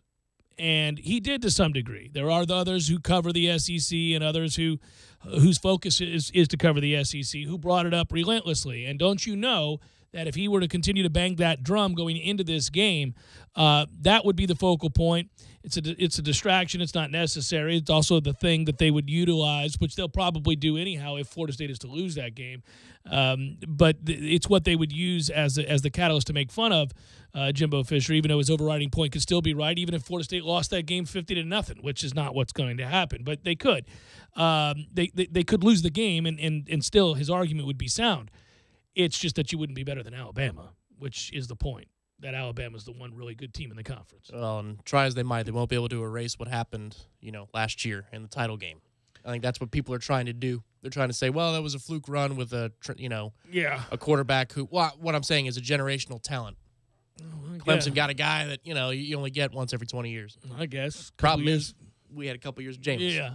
Well, we'll see. Yeah, I think, too, though, that if you're Jimbo, the idea is, listen, don't do what Miami does every year, which is put all their eggs into a basket and then lose the game and then really kind of go into the down the tube. Now I understand that's a conference game, but it's a huge rivalry game. This isn't a rivalry game, but it's a game of unbelievable hype already. And don't put all your eggs in that basket, understanding that you got to turn right around and play conference games against really good defenses that if you're not careful, your season could spiral because you put too much on the Alabama game, and now you've got Miami and NC State who are going to line up and play very good defense. Yeah, if you have to go 2-1 in the opening month of the season in your 3 big games. Yeah, that's the one you lose, right? You're fine with losing to Alabama if you have to. You don't want to hear that on the eve of the Alabama game, and this is a show of power and where we are. But, I mean, if you're talking about the real truth here, it's about winning the conference because the conference is more than good enough to boast for itself and get you a ticket to the real prize. Which was not the case all that long ago, and that's the good news about where the ACC is currently at. And, again, nobody wants to make it sound as if it's a foregone conclusion that Florida State is somehow going to Atlanta to play tough but to lose, and we all know it. I'm not picking Florida State currently. I probably won't on game day pick Florida State to win this game. Until I see offensive line improvements, the likes of which would allow you to win a game like this, then I can't feel comfortable with a prediction like that. But everywhere else, I will tell you, I think from a skill set at the wide receiver position, in the secondary, at quarterback, sure. Florida State is equipped to beat Alabama. It's just the one area where I really worry is the one area you can't lose the battle and expect to win the game. Is there anything about media day or the open practice yesterday that has you feeling any better? No. Okay. No. Because I don't feel great about whoever is going to win the job at right tackle. And I do think Leonard's going to need some help on the left side. Now, you can give him help. I mean, you can chip, you can do things, and they may be able to do that. I want to see Eberle, who looks better, play against that kind of a caliber of an athlete on defense and hold his own, because he certainly didn't a year ago. Now, he's healthier and stronger than he's been. Maybe he can, but I think I'm right to be somewhat hesitant to go all in on that without seeing it against top-flight competition. We hear Jimbo say it. Hey, he's better off now than he was a year ago. He can really sink his hips. He's stronger than he was a year ago. He's more mobile than he was a year ago, at least in terms of that first step and being able to execute what they're asking centers to do.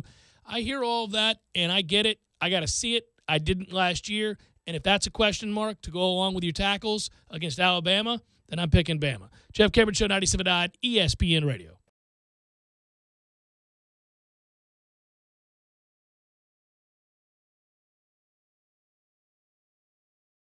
When you're in need of auto repairs, look no further than Nice Tire and Auto Service. Nice has been in business for 16 years with long-term, knowledgeable sales associates. They have the latest wheel balancing machine in the industry. And for passenger vehicles, they service AC, brakes, suspension, tune-ups, and much more. Never sit through a long wait. Nice Tire and Auto has 10 service bays to get you back on the road quickly. If you have tire problems, check out their large inventory with various Goodyear and Michelin tires. Nice Tire and Auto Service, 4792 Bluntstown Highway, 574-4100. You can tell a lot about a tractor by its warranty.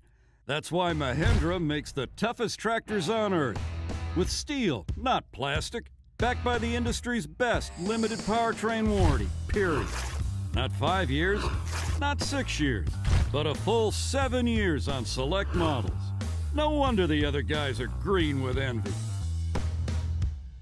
No money down, 0% interest, and no payments until July. Available at TNT Supercenter. I'm talking tough, like state of mind. Tough like a soldier on the front line. Tough when it gets rough, like my Ford truck, always enough. I'm talking tough. Franklin Spring Creek Ford, the place to find your next truck in southern Georgia.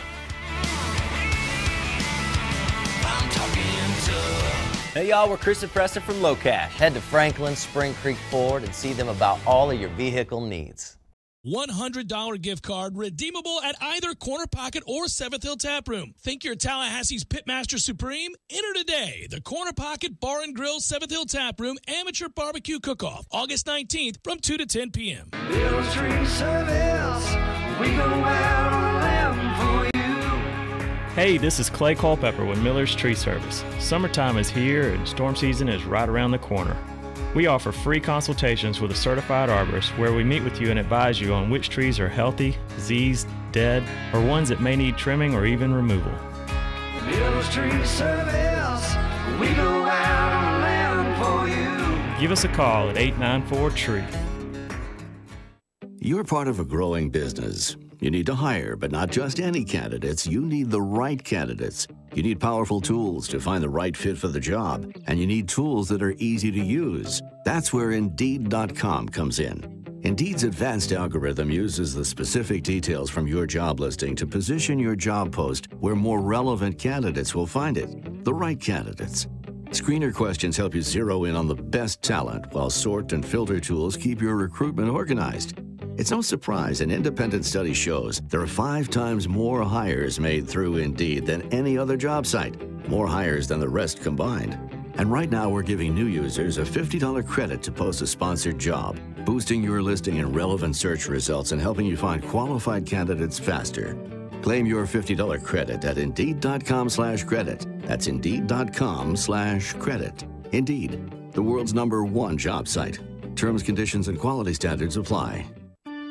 Barry knows cool, he's keeping you comfortable. Barry knows cool, you can put him to the test. Don't let Tallahassee's hot summers get you down. Verano Heating and Air Conditioning can help in case of a breakdown, day or night. Their certified technicians can get you up and running in no time. Turn to the experts at Carrier and at Verano Heating and Air. Call 580-4029 or visit VeranoAC.com. Florida license number CAC 057652. When it comes to live gaming excitement, Creek Entertainment Gretna is your hometown headquarters. With live poker and simulcast race betting, you've got more winning opportunities right here close to home. Plus, we now offer 3-card poker and Pai Gow in our card room. Satisfy big appetites at Stables, featuring hot and cold sandwiches, salads, and weekend specials. There's always something exciting going on at Creek Entertainment Gretna, I-10 exit 174, Gretna, Florida.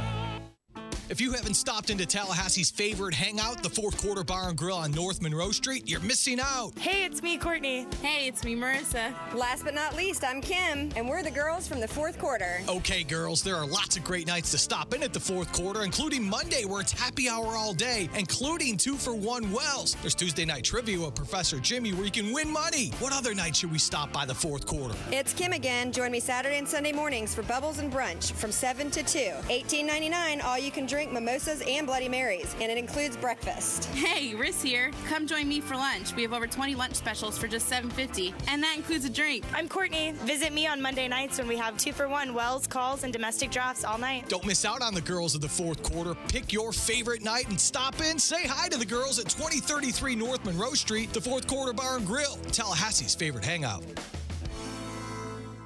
This is the Jeff Cameron Show on 97.9 ESPN Radio.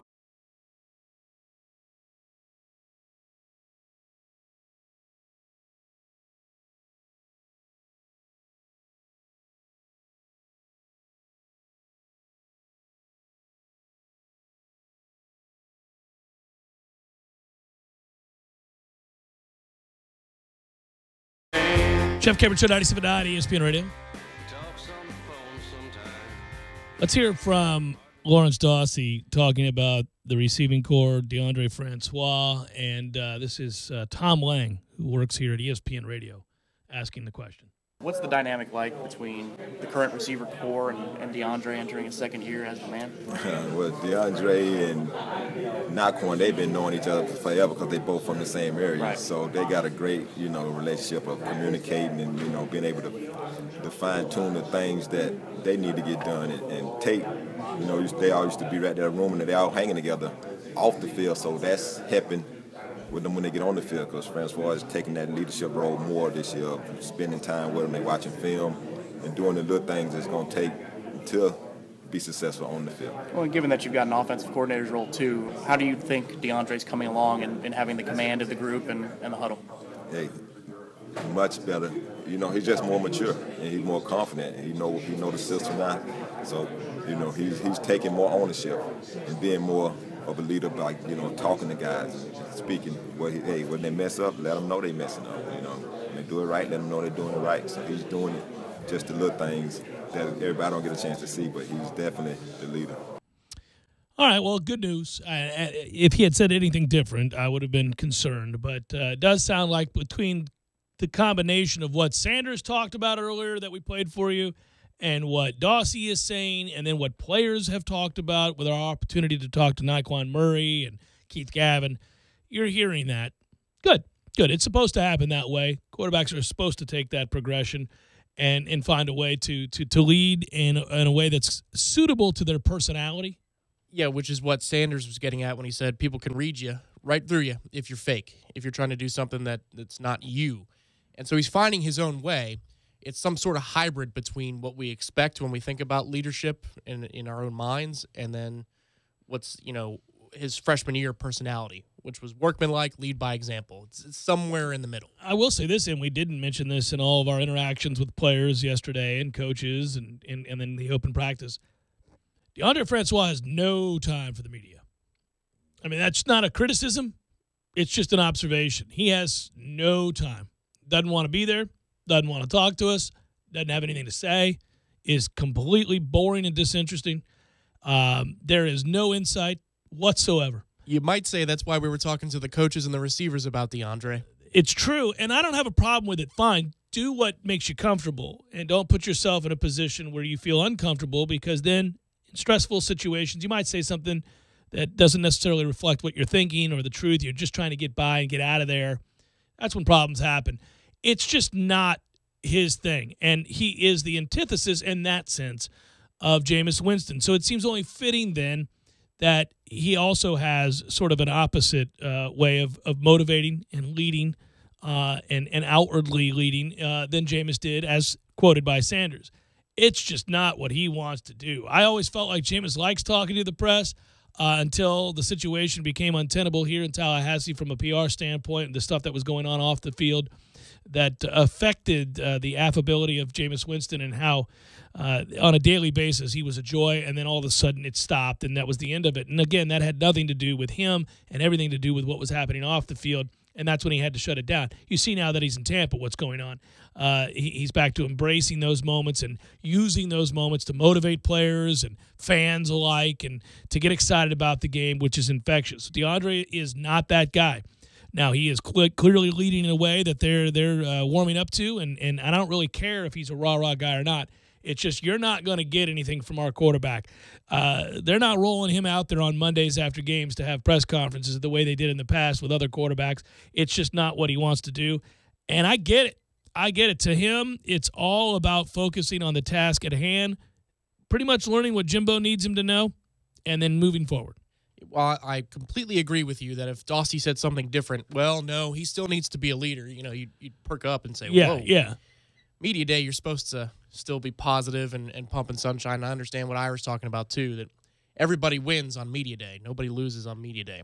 At the same time, when there's growth, when somebody shows growth and you're in the after period of that growth, you're willing to be more honest about what it looked like as the person was growing.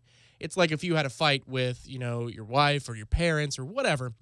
2 years goes by, you're more willing to talk openly and honestly about that fight. In the moment, you kind of probably want to close ranks and figure it out. We'll figure it out. But it's funny. Like, Jimbo will be happy to tell you stories now, kick back and laugh about some of the players he had in 2012 that if he was on the dais, he wouldn't even want to hear word one about them, and he'd shut it down, give you a cliche answer, and move on. But now he'll talk about him and say, well, this is what this guy did. This is what that guy did. And I think, listening to Sanders and Dawsey explain, now, it looks like a world's different this year. He looks much better, much more in command, knows what he's doing. Mm-hmm. That tells you that there was growth to be had and there was growth made. Go all the way back to before he was announced as the starter his first year here. He was a guy described as immature, not entirely focused, too much of a goofball. There's not a hint of it. There's not a hint of it anymore. I wish there was some left. I do. Just as a media member, it'd be kind of fun to see him. Hey, it's okay. It's all right. You've established yourself, but that's just not who he is. I'll tell you who is brash and honest and isn't afraid to be quoted, and we'll play from him when we come back after this break. Landon Dickerson, who I spoke of very highly to start the show, and will again here. Smart guy, focused guy, big, strong dude who seems hell-bent on watching this group, that offensive line that he self-assessed as not good enough last year, take a huge step forward. That's Landon Dickerson. Going to play a clip from him when we come back. Jeff Cameron Show, 97.9 ESPN Radio.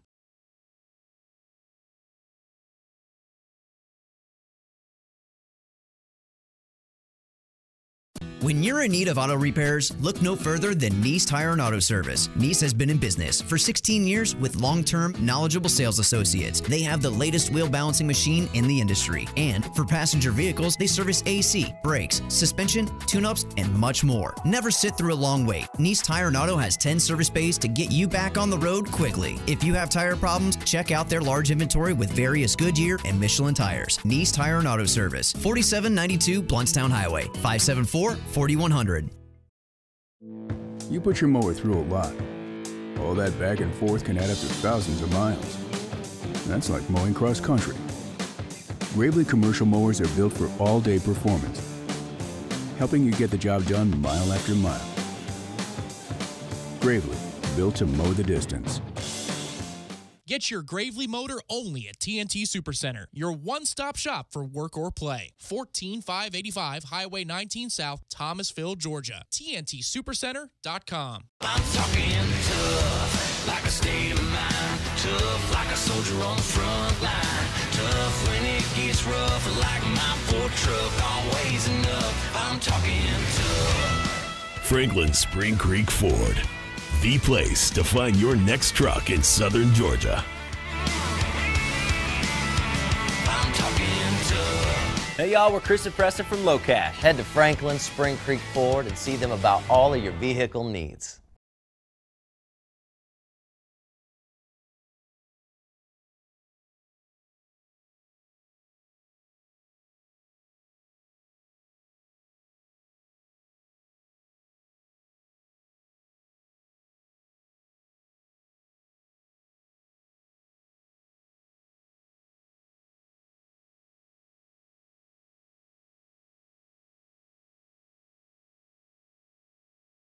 Free copy of American Classifieds, available at hundreds of locations throughout the greater Tallahassee area.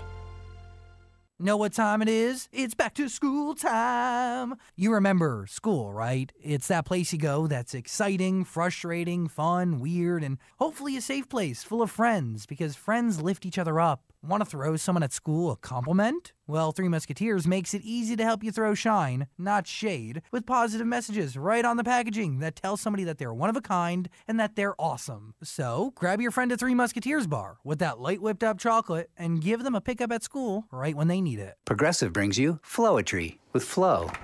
When Flo flows, she flows in the know. Mind ruminates the rates. Shown them all, I heed the call. Seeing the rest, I choose the best. Sometimes it's ours, sometimes it's not. When the fox walks, is it called a fox trot?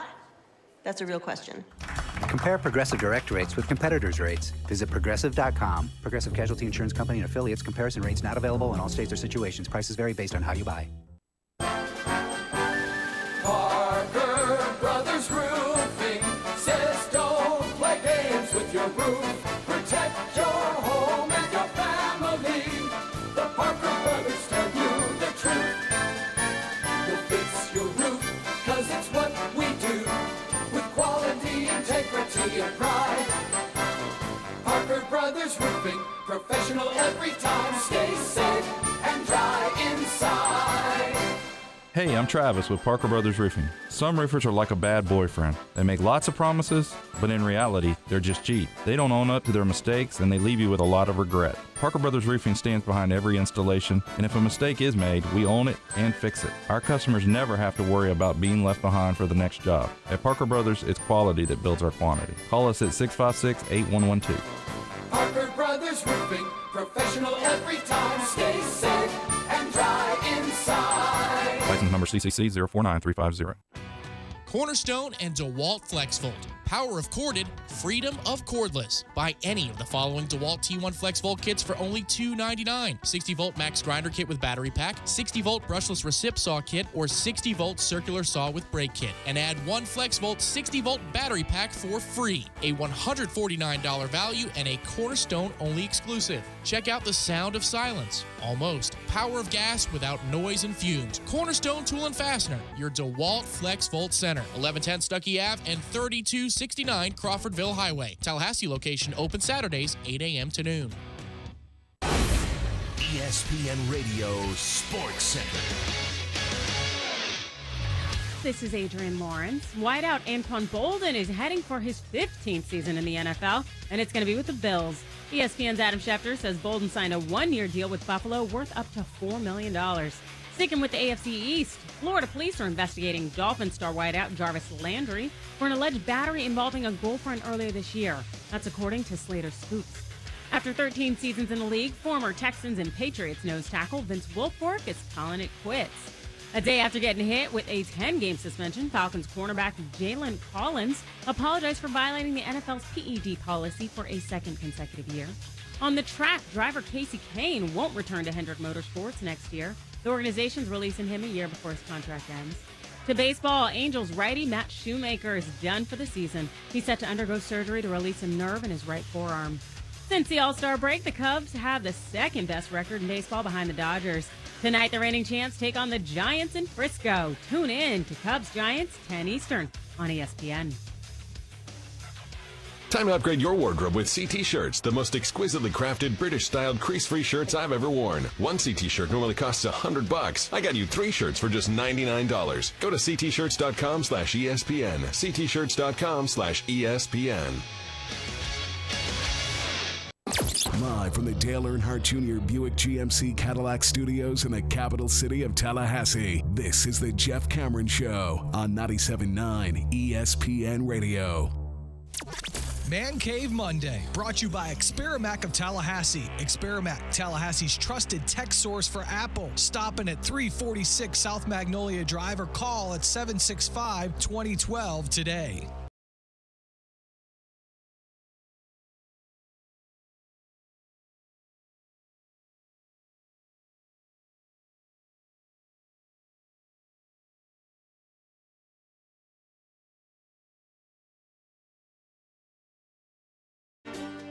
During the break, I saw where, I believe it was SB Nation, to give credit where credit's due, the 25 most beloved college football games since 2000 ranked by fans. Guess that came out today. And, you know, we're in a break. I was looking for something else, and I saw that, and I wanted to see what the fans picked. I'm scrolling through the games. You got Stanford 24, USC 23 in 2007. You got Jimbo Fisher's game with LSU against Kentucky on the Hail Mary, which is still one of the craziest moments in 2002. I remember catching the end of that game live on a broadcast network because it was, Jefferson Pilot or whatever it was back in those days. The Bluegrass Miracle, they call it. I remember feeling so bad for Kentucky because it's Kentucky. They don't ever get wins like that, and then that happens. The pictures of the fans in the stands for Kentucky, it's just so... I've never wanted to be – I've talked about this before, and I guess I shouldn't continually test fate, right? We've lost in a variety of ways, some of which are truly heartbreaking. The wide rights always stand out. There have been others that we can go through the years and say, that was a toughie. That one, I wish that hadn't happened. The Georgia Tech game you attended, that was – very frustrating. We got this. What in the world is wrong with you? So that one hurt. I don't know. I was never really particularly hurt by the other Georgia Tech game, the one from a couple of years back where We'd played like ass the whole game, and then the kick's blocked, and I'm like, oh, of course he's gone. You and I together at the CP just going, he's gone. That dude's gone. I moved on to the next thing. I was like, we started walking away to go grab a beer. Yeah. People were furious. We're like, we deserve that. That was nonsense. It was like one of those scenes where, the commander's walking through the chaos. Yeah.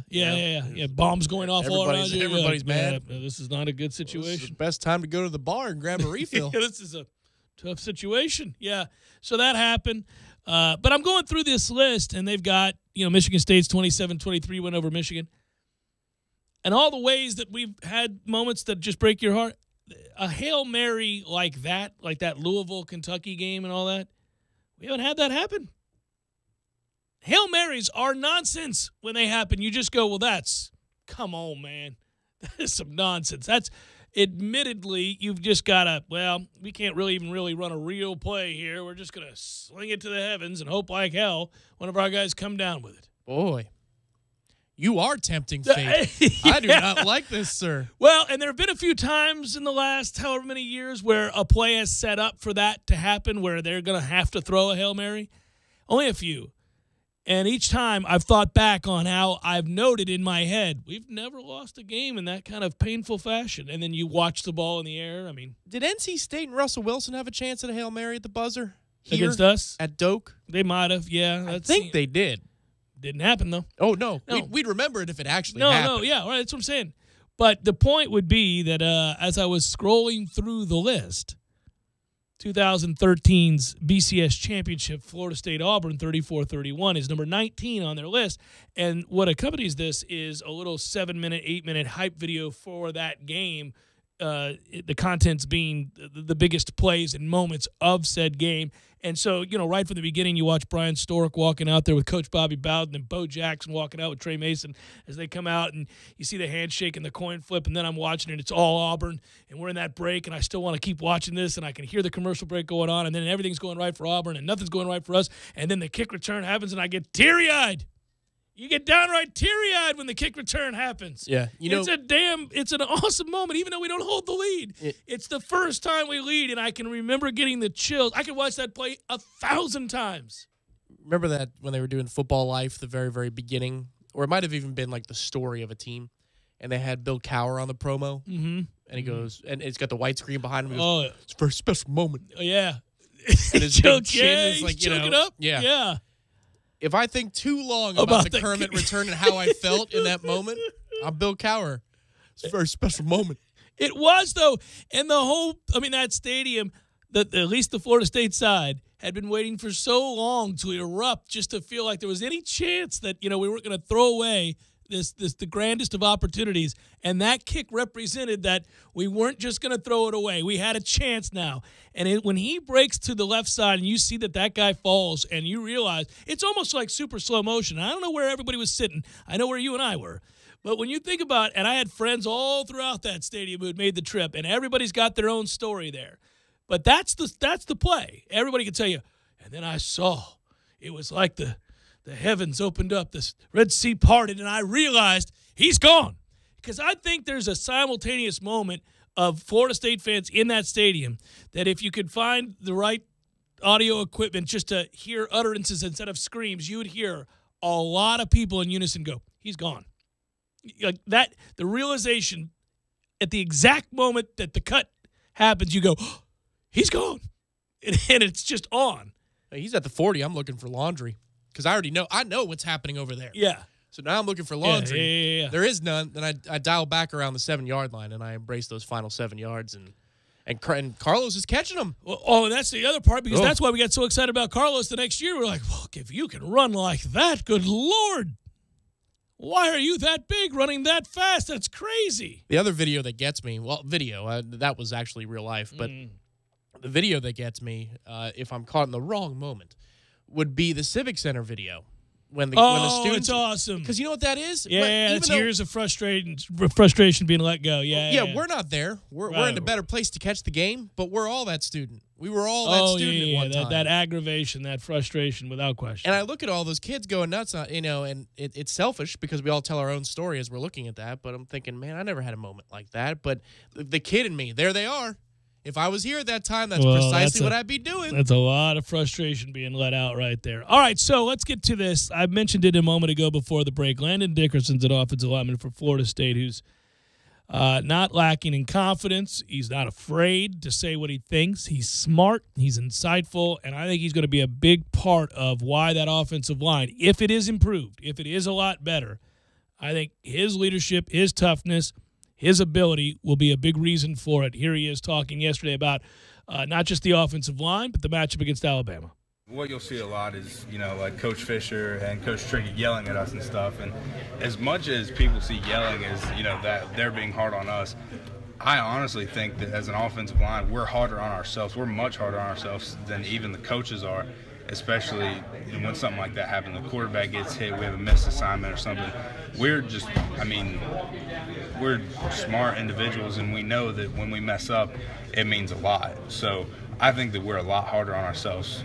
And are you a lot better as a unit in spring and then these first few days? From last year till now, I can see a lot more progress and us working as a unit, communicating, and just an overall, there was a little bit of division last year, especially with some guys, older guys and younger guys, and actually finding a stable offensive line combination. And I think this year we've done a lot better as meshing as a unit and becoming one. Alabama's got one of the best defensive fronts every year. How do you feel about competing against some guys of that caliber? I think honestly we probably have a better defensive line than they have. So I'm competing against them every day for the next month. I'm not terribly concerned about Alabama. It's Alabama's one game. We got Miami in the next game, which is always a good game. NC State has a great defense. It's just going to be a series of games. Alabama's not the only one I'm worried about. I honestly believe that we have the athleticism and the ability to beat this team. And I think if we keep going on the course we are now, we have really good chances to beat them. That last answer was related directly to the question, are you guys excited about this game? And he said, absolutely, because I think we're good enough and equipped to win this game, that we're talented enough to win a game like this. And then it may sound brash. He's very confident in his own abilities, obviously. He was asked about his knee injury. He said he didn't think about it anymore. He can do all the things he needs to be able to do, that he's as strong as he was, and then some, that he's able to work out, that he's able to move in the directions he needs to move and play every day. But that clearly I thought what was interesting there isn't just the idea that, there's so-called bulletin board material, if you want it, in saying that I'm not so terribly concerned about Alabama, because I believe we go against the best defensive line in the country every day. All right, well, somebody will take that and use it, I'm sure. It really doesn't mean anything. That's fine. Players, he's right that this is a very, very talented Florida State defense, and that's fine. It's not a crazy overreach for him to say it. I thought the more interesting line was him admitting that there was division on within the unit a year ago between some of the older players and younger players. I don't know specifically who he's talking about, but Wilson Bell being on down the road seems to suggest that perhaps there was indeed some problems, because for him to cop to that, admit to that, and then to see a guy like that inexplicably take it over to Auburn is kind of interesting. Well, yeah, and then you had to obviously purge a couple of players, like a Kareem R, and then Rod Johnson goes on to the next level. He leaves after his junior season. I just hope, listen, whatever it is, whether they all hate each other, whether they all love each other, let's just get the job done. Let's do what we need to do. And, as we said to open the show, spend a lot of time with the offensive line and standing and watching what they can bring to the table. You like what? Out of that whole group, maybe 7, 8 players, potentially. Not necessarily to all be in the starting five. Right, of course not. As in the total, you mean? Yeah, guys that you can have work in? Sure. Right now. Like guys that there are going to be players that a year from now or 2 years from now aren't on that list, and they're developing still. But, yeah. I only really like 4 of them. I think that's I think that's true. I only really like 4 offensive linemen, and I need to see maybe others prove it to me. Well, one of them wasn't in the starting 5 because I know Bavion's on that list. Bavion is on that list. Dickerson is on that list. I think I like what Eberle's going to become. I do. I know that's a big leap, but I do. Minshew, I like. He's slow-footed, but I like Minshew. Huge man. So there's some benefits to him. So have I said 4? Maybe 5. Okay, I like Rick Leonard. I don't love Rick Leonard. I'm not in love. He's going to need help. in this game. Once again, with the qualifier that you're getting a snapshot of the first week of practice yesterday. But I saw him all of last year, too. But when it was announced, yeah. Given that we have a little bit of context now, you got a couple hours of watching them play, work out individually. Well, watching him yesterday told me that he's going to need help. And then hearing that he was the starting left tackle to start camp. Does that concern you overall as to, okay, that's our guy that we're at least working in with the ones right now on the left side? Whereas in spring, Jimbo was talking about we like him on the right. Yeah, it concerns me because I don't know what was the reason. Did somebody not step up? And I think if you were going to do this, you would have just done it in the spring so he could begin getting the reps. I think it's odd that they didn't do that. I'm suspect of the reasons. He says, well, we thought about it some more and he's gotten more comfortable. How's he gotten more comfortable? When did this happen? They weren't practicing. When the hell was he getting more comfortable? He wasn't there in the spring. That's just a strange, I don't know. Listen, the coaches know best. They practice with him every day. I'm not suggesting I know more, but it was a weird answer. I mean, you didn't do it in the spring, and then the first day of fall camp, you say they're moving him to a left tackle. He certainly feels more comfortable there now. Well, when did this, how? Yeah, it certainly does strike you as odd that, Juwan Williams and Josh Ball, were considered to be the two candidates for left tackle. Right. And Rick Leonard was an outside candidate at best because we penciled him in on that right side. I don't know. There's still some shuffling to be done. That's what I feel mean. like that's I just think that's the group. There is shuffling to be done. I don't know. I think they're going to be better. I think they have to be better. I love what I get out of Landon Dickerson. I think Cole Minshew's good. I think Rick Leonard is certainly serviceable. Let's put it that way. Bavion Johnson, I think, has a chance to be a real good player. I've cooled considerably, if you want to call it that. Andrew Baselli ain't gonna play here. Come on now. Well, maybe not this year. It's like 2 years from now, you got a chance. That's a hell of a project. It's interesting that they sent him in for media day.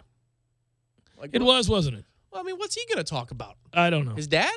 I Maybe the Jacksonville guy was asking for him for a local thing. Maybe that's what it was. Yeah, I got no problem with the kid. I'm not trying to be. This is never personal. Again, it's not personal. He's not, from a body type standpoint, he's not anywhere close. That had to have been a one-on-one individual for Jacksonville. Just an update on how he's doing kind of story. I'm sure he's loving life because the expectations for him are going to be very low. You know what? He's got a long ways to go, and maybe he gets there. It ain't going to be anytime soon. Jeff Cameron Show, 97.9 ESPN Radio.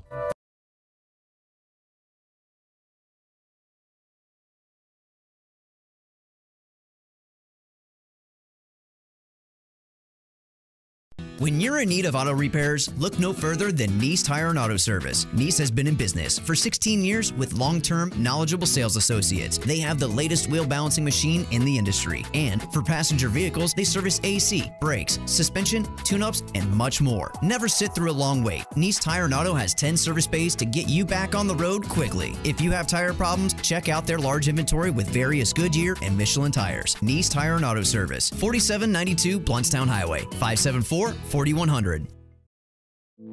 You put your mower through a lot. All that back and forth can add up to thousands of miles. That's like mowing cross country. Gravely commercial mowers are built for all-day performance, helping you get the job done mile after mile. Gravely, built to mow the distance. Get your Gravely motor only at TNT Supercenter, your one-stop shop for work or play. 14585 Highway 19 South, Thomasville, Georgia. TNTSupercenter.com. I'm talking tough, like a state of mind. Tough, like a soldier on the front line. Tough when it gets rough, like my Ford truck. Always enough. I'm talking tough. Franklin Spring Creek Ford, the place to find your next truck in southern Georgia. I'm talking tough. Hey y'all, we're Chris and Preston from Low Cash. Head to Franklin Spring Creek Ford and see them about all of your vehicle needs.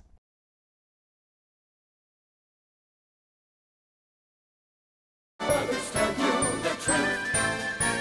We'll fix your roof, 'cause it's what we do. With quality, integrity, and pride. Parker Brothers Roofing, professional every time. Stay safe and dry inside. Hey, I'm Travis with Parker Brothers Roofing. Some roofers are like a bad boyfriend. They make lots of promises, but in reality, they're just cheap. They don't own up to their mistakes, and they leave you with a lot of regret. Parker Brothers Roofing stands behind every installation, and if a mistake is made, we own it and fix it. Our customers never have to worry about being left behind for the next job. At Parker Brothers, it's quality that builds our quantity. Call us at 656-8112. Parker Brothers Roofing, professional every time. Stay safe and dry inside. License number CCC 049350. Know what time it is? It's back to school time. You remember school, right? It's that place you go that's exciting, frustrating, fun, weird, and hopefully a safe place full of friends because friends lift each other up. Want to throw someone at school a compliment? Well, Three Musketeers makes it easy to help you throw shine, not shade, with positive messages right on the packaging that tell somebody that they're one of a kind and that they're awesome. So, grab your friend a Three Musketeers bar with that light whipped up chocolate and give them a pickup at school right when they need it. Progressive brings you Flowetry with Flow. When Flo flows, she flows in the know. My ruminates, the rates, shown them all, I heed the call. Seeing the rest, I choose the best. Sometimes it's ours, sometimes it's not. When the fox walks, is it called a fox trot? That's a real question. Compare Progressive direct rates with competitors' rates. Visit Progressive.com. Progressive Casualty Insurance Company and affiliates. Comparison rates not available in all states or situations. Prices vary based on how you buy. The City of Tallahassee Utilities, America's #1 public utility, says it's summertime, and summertime is the time to go green and save energy. Here are a few simple things you can do right now that will save energy while you try to keep out of the summer heat. First thing, get your air conditioner checked out and change your air filters. You'll be pleasantly surprised at how much energy and money you can save. Going away from home on vacation? Why not purchase a programmable thermostat to regulate your air conditioner while you're not at home? Talk about an investment that'll pay energy savings dividends. Make an appointment right away for a free energy audit from the City of Tallahassee Utilities. You never know how much energy you can save until you do it. The City of Tallahassee is offering insulation grants. Why not apply for one? Did you know that the City of Tallahassee offers loans to help with the purchase of solar water heaters? Visit talgov.com/YOU for information on loans and rebates. So stay cool, go green, and save energy all summer long. A message from the City of Tallahassee Utilities, America's #1 public utility. Are you wanting to raise some extra cash fast? Think Thrifty Nickel. Need to clean out that garage full of stuff you never use? Think Thrifty Nickel. Need a newer car or truck and don't want to break the bank? Think Thrifty Nickel. Buying or selling, your best bet is Thrifty Nickel. All ads appear in print and online for maximum results. Place your ad today and ask for their guaranteed results special. Call 385-0505. Get your free copy of American Classifieds, available at hundreds of locations throughout the greater Tallahassee area. Broadcasting live from the Dale Earnhardt Jr. Buick GMC Cadillac Studios. This is 97.9 ESPN Radio, WTSM, Woodville, Thomasville, Tallahassee. ESPN Radio Sports Center. This is Adrian Lawrence. Wideout Anquan Bolden is heading for his 15th season in the NFL, and it's going to be with the Bills. ESPN's Adam Schefter says Bolden signed a one-year deal with Buffalo worth up to $4 million. Sticking with the AFC East, Florida police are investigating Dolphins star wideout Jarvis Landry for an alleged battery involving a girlfriend earlier this year. That's according to Slater's Scoops. After 13 seasons in the league, former Texans and Patriots nose tackle Vince Wilfork is calling it quits. A day after getting hit with a 10-game suspension, Falcons cornerback Jalen Collins apologized for violating the NFL's PED policy for a second consecutive year. On the track, driver Casey Kane won't return to Hendrick Motorsports next year. The organization's releasing him a year before his contract ends. To baseball, Angels righty Matt Shoemaker is done for the season. He's set to undergo surgery to release a nerve in his right forearm. Since the All-Star break, the Cubs have the second-best record in baseball behind the Dodgers. Tonight, the reigning champs take on the Giants in Frisco. Tune in to Cubs-Giants, 10 Eastern on ESPN. Time to upgrade your wardrobe with CT Shirts, the most exquisitely crafted British-styled crease-free shirts I've ever worn. One CT shirt normally costs $100. I got you 3 shirts for just $99. Go to ctshirts.com/ESPN. ctshirts.com/ESPN. Live from the Dale Earnhardt Jr. Buick GMC Cadillac Studios in the capital city of Tallahassee, this is the Jeff Cameron Show on 97.9 ESPN Radio. Man Cave Monday, brought to you by Experamac of Tallahassee. Experamac, Tallahassee's trusted tech source for Apple. Stopping at 346 South Magnolia Drive or call at 765-2012 today.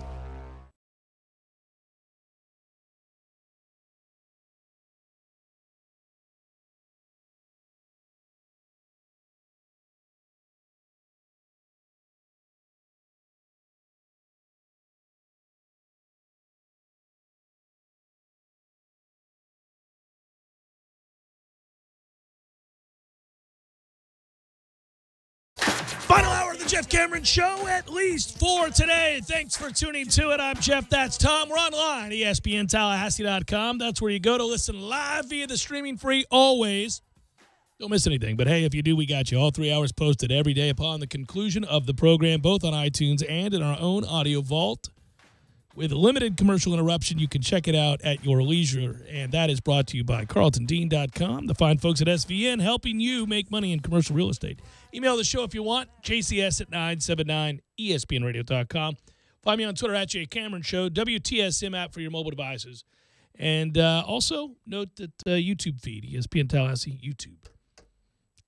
Cool day yesterday. A lot of fun.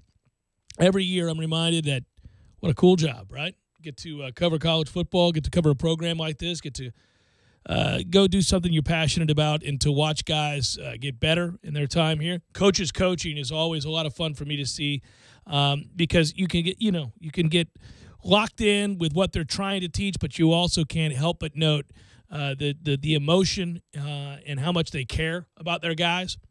You know, I said it to you yesterday, and I hope the fans see this when they go out to the open practice like the one that we saw yesterday. I hope that you notice Jimbo coaches the third and fourth string guys the same way he coaches the first and second string guys. That is not always the case. I've seen it before in other places where, if you go back in the high school days, people, if you're third string, you standing over there with a helmet in your hand, they all get a ton of reps because he divides the field and he wants to make sure that there's constant movement so the pace is right and the tempo is right, but also so he can get a good look. And I'm telling you, if there's a walk-on receiver or a walk-on quarterback that's going to be part of that team, they make a mistake, they get pulled aside like everybody else, get taught like everybody else. I would think that alone would be enough for people who feel a sense of hopelessness on this team that they're buried on the depth chart. To keep going, to keep working hard. Because football's hard, man. And football practice, let's face it, sucks. There's nothing fun about football practice. But when you get reps and you're not just standing there on the sidelines or getting your head kicked in, and a coach coaches you up and cares about you the same way he does starters, well, okay, it's a little bit easier to invest. Well, if I had to guess, and just hearing what Jimbo has said about this team in the first week and how he's refreshed, you can see it in his eyes. He's refreshed with this group and how they're willing to be coached. Because they've bought into being coached and they're working hard, at least early on. We'll see. He'll have that blow-up moment. You're right. But he did talk about their willingness to work hard and be coached hard. He coaches every team hard. He's not going to wait for you to be coached hard to start coaching hard. So with that said. Well, and if you were there, you heard it. You heard it from a lot of people yesterday. But you heard it from him a few times. Jimbo, oh, yes. Abundantly clear. I put it out afterwards. I said, here are the power rankings for one-liners from angry coaches today. And Jimbo was number 1, and then Odell was number 2. Odell Higgins was not waiting. He had no time for hesitation. He had no time for loafing yesterday. And then, of course, Trickett was number 3. But I that's an upset. Typically, Trickett is, man. Well, let me just say this. Trickett won the single line of the day. The opening line to their segment practice with him yelling at a particular player and what he said to him, that was something. That was not topped. But you're talking about the consistency. Oh, throughout. And Trickett was on pace. It'd be like, after opening day of Major League Baseball season, he was on pace to hit, 324 home runs. Yeah, that opening. But then afterwards, Jimbo was coaching hard. Odell was. Lawing was. I mean, you can see it.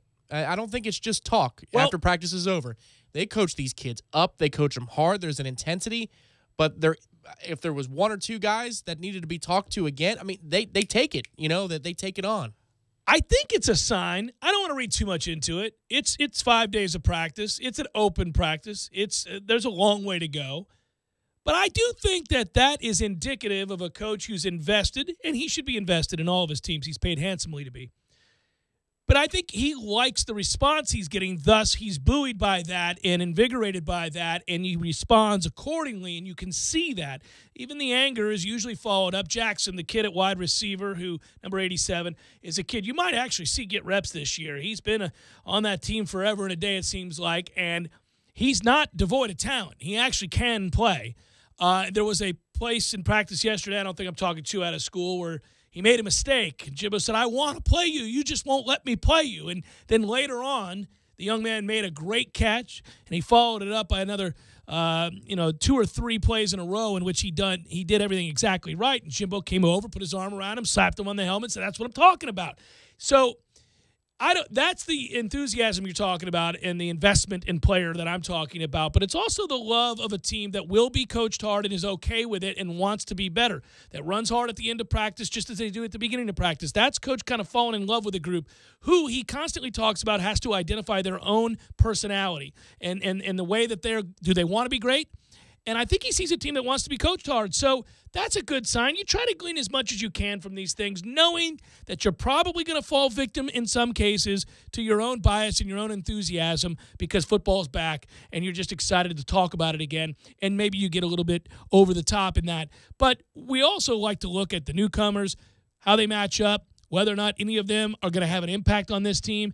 And I guess in those areas, Tom, let's talk about that. I mean, of the newcomers, I'm not entirely certain any of them are going to have an instant impact beyond, say, Cam Akers, because Terry at wide receiver looks like he can play, but it's going to be hard for him to get into that rotation with any sort of consistency, still learning the playbook. He's a raw talent, but a talent indeed. Ooh. At running back, they're loaded, but you have an experienced player in Jaquez Patrick. Amira Sewell's another guy that comes back. He's healthy now, looking fast there.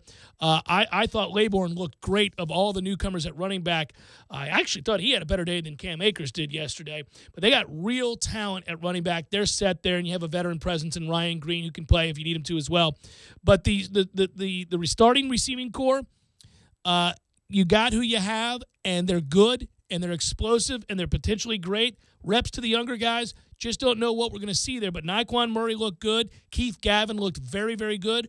Auden Tate looked good. George Campbell practiced yesterday. That's a positive sign. I don't know what else you're going to get from any of the newcomers at wide receiver. I just love what I see out of Terry. In it's not just raw skill. There's a little polish to his game as well. Yeah. It'll be about he's fluid, assimilating all of the concepts of this offense. And sure. That's the thing we talk about every single year. When you talk about instincts, you talk about the ability to extend a play, make a guy miss in the open field, stop, start, agility, everything. That guy is a head turner. Yeah. He's doing what he's supposed to do on the 2s and 4s field. I fell in love with watching him for a good 10 minutes there, and I didn't mean to. You know, where big plays are happening, that's where my eyes are going to go because the precious, 100 minutes you get watching this team, you got to make the most of every single one of them. But, I mean, you'll see it in a lot of write-ups, too. I was looking to see the other media members if they had similar conclusions. But, yeah, it felt like he was making a big play every time he was on the field for a live rep for a good 5 to 10 minutes. So I love what that guy could be projecting, maybe later this year as a package player this season, not as a regular. But I love that talent there. And then at running back, we were down on the field for the flex period. The running backs can take the physical punishment of a college football season. Yeah, they'll be fun. Right now. The newcomers can. Really good, yeah. No, it's a talented, thick group that, they can take the wear and tear, and they can all contribute if they can pass block. I don't know what to say about Derwin James that hasn't already been said. He did admit he wants to prove that he's worthy of the high praise that he's been receiving all the offseason. People know what an athletic freak he is, and so they've projected upon him a greatness that hasn't been earned on the field just yet. And he knows he's got to go out and make that happen. But by all accounts, and certainly looking at him, you can see why people just fawn. I mean, he is bigger than he was a year ago and yet has not lost any speed. He plays with the same tenacity that was revealed in his freshman campaign and through the first game last year. He's a guy that if he does stay healthy, you could see having a huge season. They line him up all over the place. He is the definition of a freak. And so it would really be nice to watch him have the season that we think he can have based on those attributes. And, of course, you hold your breath that he will because we were robbed of it a year ago. He was robbed of it a year ago. The secondary is loaded. DeAndre Francois at quarterback. It's nice to know that it's almost an afterthought that he was going to look good, and he did. He looked comfortable in this offense, very, very on par with what Jimbo would want in year 2 for him as a starter. So team looked good yesterday. Again, open practice. It's not a scrimmage even, so there's a lot left to do. There are some guys we probably left out of the list of people to talk about. There were some that missed yesterday's open practice as well. As far as media day goes, we have sound. We should play some of that here right from the beginning. We got Charles Kelly. We got Lawrence Dawson. We got Randy Sanders. I was interested by Nini Murney's comments and Landon Dickerson's comments. Let's start with Charles Kelly here. I asked him about last year's poor performance to start the year. They obviously turned it around. He was not going to make excuses. This is Charles Kelly. Coach, I guess we'll go big picture to start. Take us through a little bit of the way last year started, but certainly it ended well. A few games in the early portion of the season that probably surprised you. Yeah, I mean, there was, you have things happen, and one of the things you got to do is adjust. Our job is to keep the points down, and that's our number one job. And no matter how you do it, I told people last year we're not into excuse making. It's you get the job done. From coaches, players, everything. So, what we do is just focus and play. When something like that happens, and you have a game like the Louisville game, as a coach, what do you do to get them back locked in, believing again? Well, first of all, what you got to do is show why it happened. And then if you see why, then you learn from that. You don't dwell on the past, but you do learn from the past. And I think that's when you show why things went the way they did. And again, there's always 4 or 5 plays in the game that affect the outcome of the game. No matter what the score winds up, you make those 4 or 5 plays early, then it can be a totally different outcome. But again, I believe you learn from the past, but you don't dwell on it. You got to move forward. Interesting to hear him talk about how even the games that get completely out of hand, where the scores are so enormously lopsided, and I'm picturing somebody listening at home thinking, a few plays? We gave up 60-plus points to Louisville, and you're talking about a few plays? I know what he's talking about. There are plays earlier in that game that help dictate terms. When you get behind and become predictable, it's not only that you're aiding the other team's efforts to win the game, of course, but they're also you're setting up your offense in that situation to be predictable, to have to do things that everybody in the stadium knows coming. And that's what will allow for scores to get really lopsided, because the success rate on defense is elevated based on the score being out of hand early, because those few plays that you had an opportunity to make early weren't made. So now you're down 2 scores. It's not yet to that place that you remember the final being, but it is now at a place where any of the 50-50 plays where you might be inclined to run, you're going to pass, because time is of the essence. You're going to have to make up ground here. And I do think to some degree that happened. The offense was very bad in that game, but it was also because it was put in a situation where they were very predictable. And defensively, there's no way around the fact that game specifically, they got very discouraged. They were beat up from an injury standpoint, and they started to go through the motions. Can't happen. Well, yeah, exactly. There's a few plays that come to mind immediately on defense when you're talking about 50-50 or plays that should be made. How about the first tackle? The play where you have it bottle up. I think it's Westbrook who's starting because... Oh, and he's right there in the hole, and he misses it. 2nd and 10, 2nd and 11, whatever it's going to be. And then all of a sudden they're inside the 30-yard line, and the machine starts going. There's the play that Lamar Jackson makes. This is as they're really kind of putting the nails in the coffin. And Nate Andrews outstretches his arm, and he can't get his hand on the ball. Can't lift it. Right. Then there's the play, I believe this was the game, but it was McFadden deflects the pass and it ends up landing between the legs of the Louisville receiver, and then he runs up the sideline. I mean, if that's a pick, those little things, because they change your momentum, and they changed, the amount of effort. They changed the amount of fire you play with, the amount of confidence you play with. So that's what he's referencing. Yeah. And it sounds, I know just to hear it, you go, come on, man. But, okay. And no, he's not an excuse maker. He's under the most pressure of anybody on this staff, and really any of the players even. I mean, because they're college kids, so there's only so much pressure they could be under. But honestly, that's a guy that's got a group that's immensely talented, and there's a depth of talent there that would not allow for another year of that. But I also don't think they're going to play poor. So go back to the Louisville game 2 years prior on that Thursday night, and if you don't recover the fumble that we score a touchdown on, I think it was O'Leary, but there's a fumble right at the goal line in the end zone. It ends up being a touchdown. If that's a touchback, or if Jameis throws the pick and he doesn't force the fumble and we get the ball back to start the second half. Still one of my very favorite moments in his career. You could be looking at a beatdown at Louisville 2 years ago because of what it does. It completely swings, not just the score. The Oregon game did that. Yes. Turnovers turned that game into a crazy lopsided affair that otherwise started the third quarter. Florida State's driving. Dalvin Cook is having huge yardage gains on every play. In fact, the play he fumbles on is a 15-yard run. They go down and score, changes the entire complexion. If Florida State scores in that drive and takes the lead for the first time in that game, I think you have an entirely different game. Woulda, coulda, shoulda, ifs, ands, or buts, all that. People don't want to make excuses. Nobody wants to hear that. But it's true. Those situations change the way a game is played. Florida State didn't win enough of those situations early last year. They have to this year. And they're going to get tested in a way right off the bat, not just, I think, from a scheme standpoint, but where I think they are equipped to handle Alabama is the physical part of that. And that's, for some teams, you can't match up. And when you can't match up, you can't win. They can match up. Player for player, they can match up. Size in the trenches, they can match up. So it really will then become about the other schematics. Yeah, that's one thing I think you can walk away from, even though they're just wrapping up and thudding you in practice yesterday. And they're built for those heavyweight fights. I mean, you look at these players, and last year we talked about it the same way, and Jimbo even noted that we win a combine competition. But these look like football players who also have the body type to go and play in a month like we're going to have to in September. But when Jimbo talks about the fundamentals, alignment, assignment, those are the first two things he says. Mm-hmm. Well, on defense, that would be the major concern of last September, alignment and assignment. We didn't have either. Screaming from the mountaintops is what we all were, play after play, right from the jump against Ole Miss, and it carried over during that run. People are tired of hearing about it. I'm tired of talking about it. I'm ready to see a new reality. And when that plays out, then we put that to rest finally, because I get that email weekly. Are you guys ever going to let what happened go? No, that was an atrocity.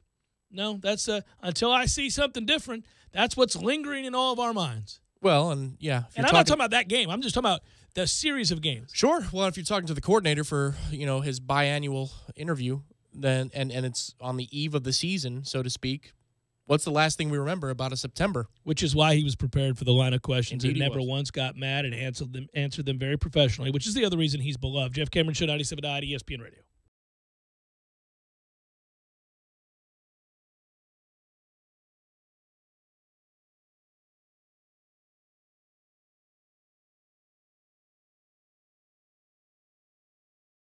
When you're in need of auto repairs, look no further than Nice Tire and Auto Service. Nice has been in business for 16 years with long-term, knowledgeable sales associates. They have the latest wheel balancing machine in the industry. And for passenger vehicles, they service AC, brakes, suspension, tune-ups, and much more. Never sit through a long wait. Nice Tire and Auto has 10 service bays to get you back on the road quickly. If you have tire problems, check out their large inventory with various Goodyear and Michelin tires. Nice Tire and Auto Service, 4792 Bluntstown Highway, 574-4100.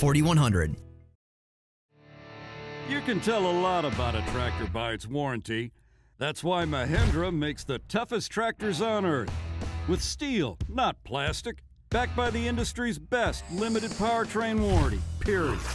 Not 5 years, not 6 years, but a full 7 years on select models. No wonder the other guys are green with envy. No money down, 0% interest, and no payments until July. Available at TNT Supercenter. I'm talking tough, like a state of mind. Tough, like a soldier on the front line. Tough when it gets rough, like my Ford truck. Always enough, I'm talking tough. Franklin Spring Creek Ford, the place to find your next truck in southern Georgia. Hey y'all, we're Chris and Preston from Low Cash. Head to Franklin Spring Creek Ford and see them about all of your vehicle needs. Miami holding on to the past, my friend. But you know what? September the 10th, it's on. Tampa Bay at Miami. Not a chance. You know what that first loss feels like every year because you've never gone undefeated. Houston Oilers. All right, let's go Dry-aged ribeye steaks. What do you say? I'm in. Let's bet. It's on. Is Bumpa's going to be open yet? Shh, Jeff. They don't know about that one yet. It's coming soon. All right, Bucks. Let's go fish. Good times. Gordo's, bringing the flavor and flair of Cuban food to Tallahassee since 1996. The big game is almost here, but you can't afford to go because ticket prices are through the roof. Don't worry, we got your back. Anytix.com offers you the lowest price tickets, guaranteed. Anytix.com doesn't mark up tickets. Anytix.com has zero. That's right, no buyer, seller, or service fees. For a small monthly fee of $9.99, you get access to all their wholesale tickets. Go to Anytix.com today. That's Anytix, Tixx. Enter the coupon code ESPN Tally and get 20% off your subscription. Anytix.com, changing the way you buy tickets. Wonder what the outrageously energizing experience of Mountain Dew Kickstart is like? Well, it's like a combo of 3 awesome things. Dew, juice, and caffeine, rebooting your entire personal operating system. Mountain Dew Kickstart is in position for consumption. All systems cleared for launch. Initiate launch sequence. T-minus 3, 2, 1, mark. Release the Mountain Dew Kickstart. Mountain Dew Kickstart released. Experiencing a charge of Mountain Dew Kickstart now. Mountain Dew Kickstart operation successful. You are now off the couch and out exploring the world. Roger that. Get charged up for what's coming next anytime, anywhere with Mountain Dew Kickstart. Available in 10 energizing flavors like mango lime, raspberry citrus, midnight grape, and orange citrus. Mountain Dew Kickstart. Fuel with flavor.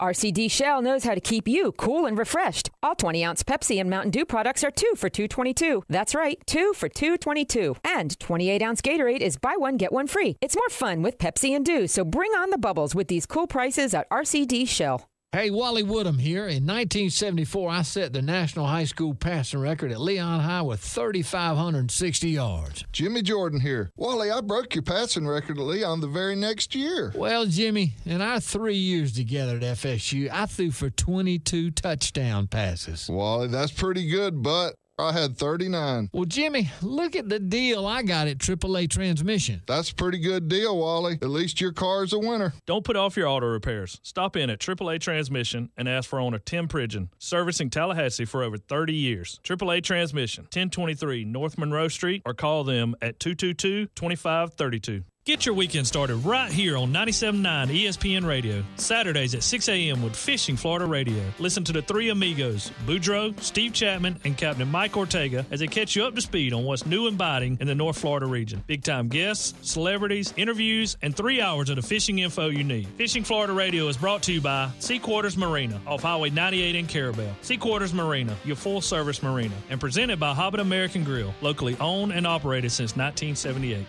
This is the Jeff Cameron Show. Jeff Cameron Show on 97.9 ESPN Radio.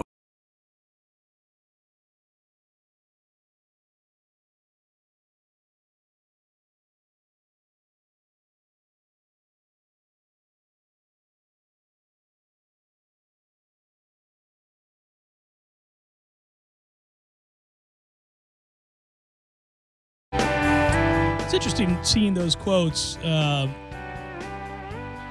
Moving away from Florida State for a second, seeing those quotes from Aaron Rodgers saying he wants to play well into his 40s. You know, lately we've been talking a lot about all of the findings with CTE and some of the other positions on the field and the game's health or lack thereof overall. But one area where we've talked about players lasting, records falling, it's been at quarterback because they're so protected. Can't really hit them. And they end up being a very healthy 30 or a very healthy 35. And, you know, I was reading a story recently about Jim Plunkett, who played before you were around, helped win the Raiders win a Super Bowl, former Stanford quarterback.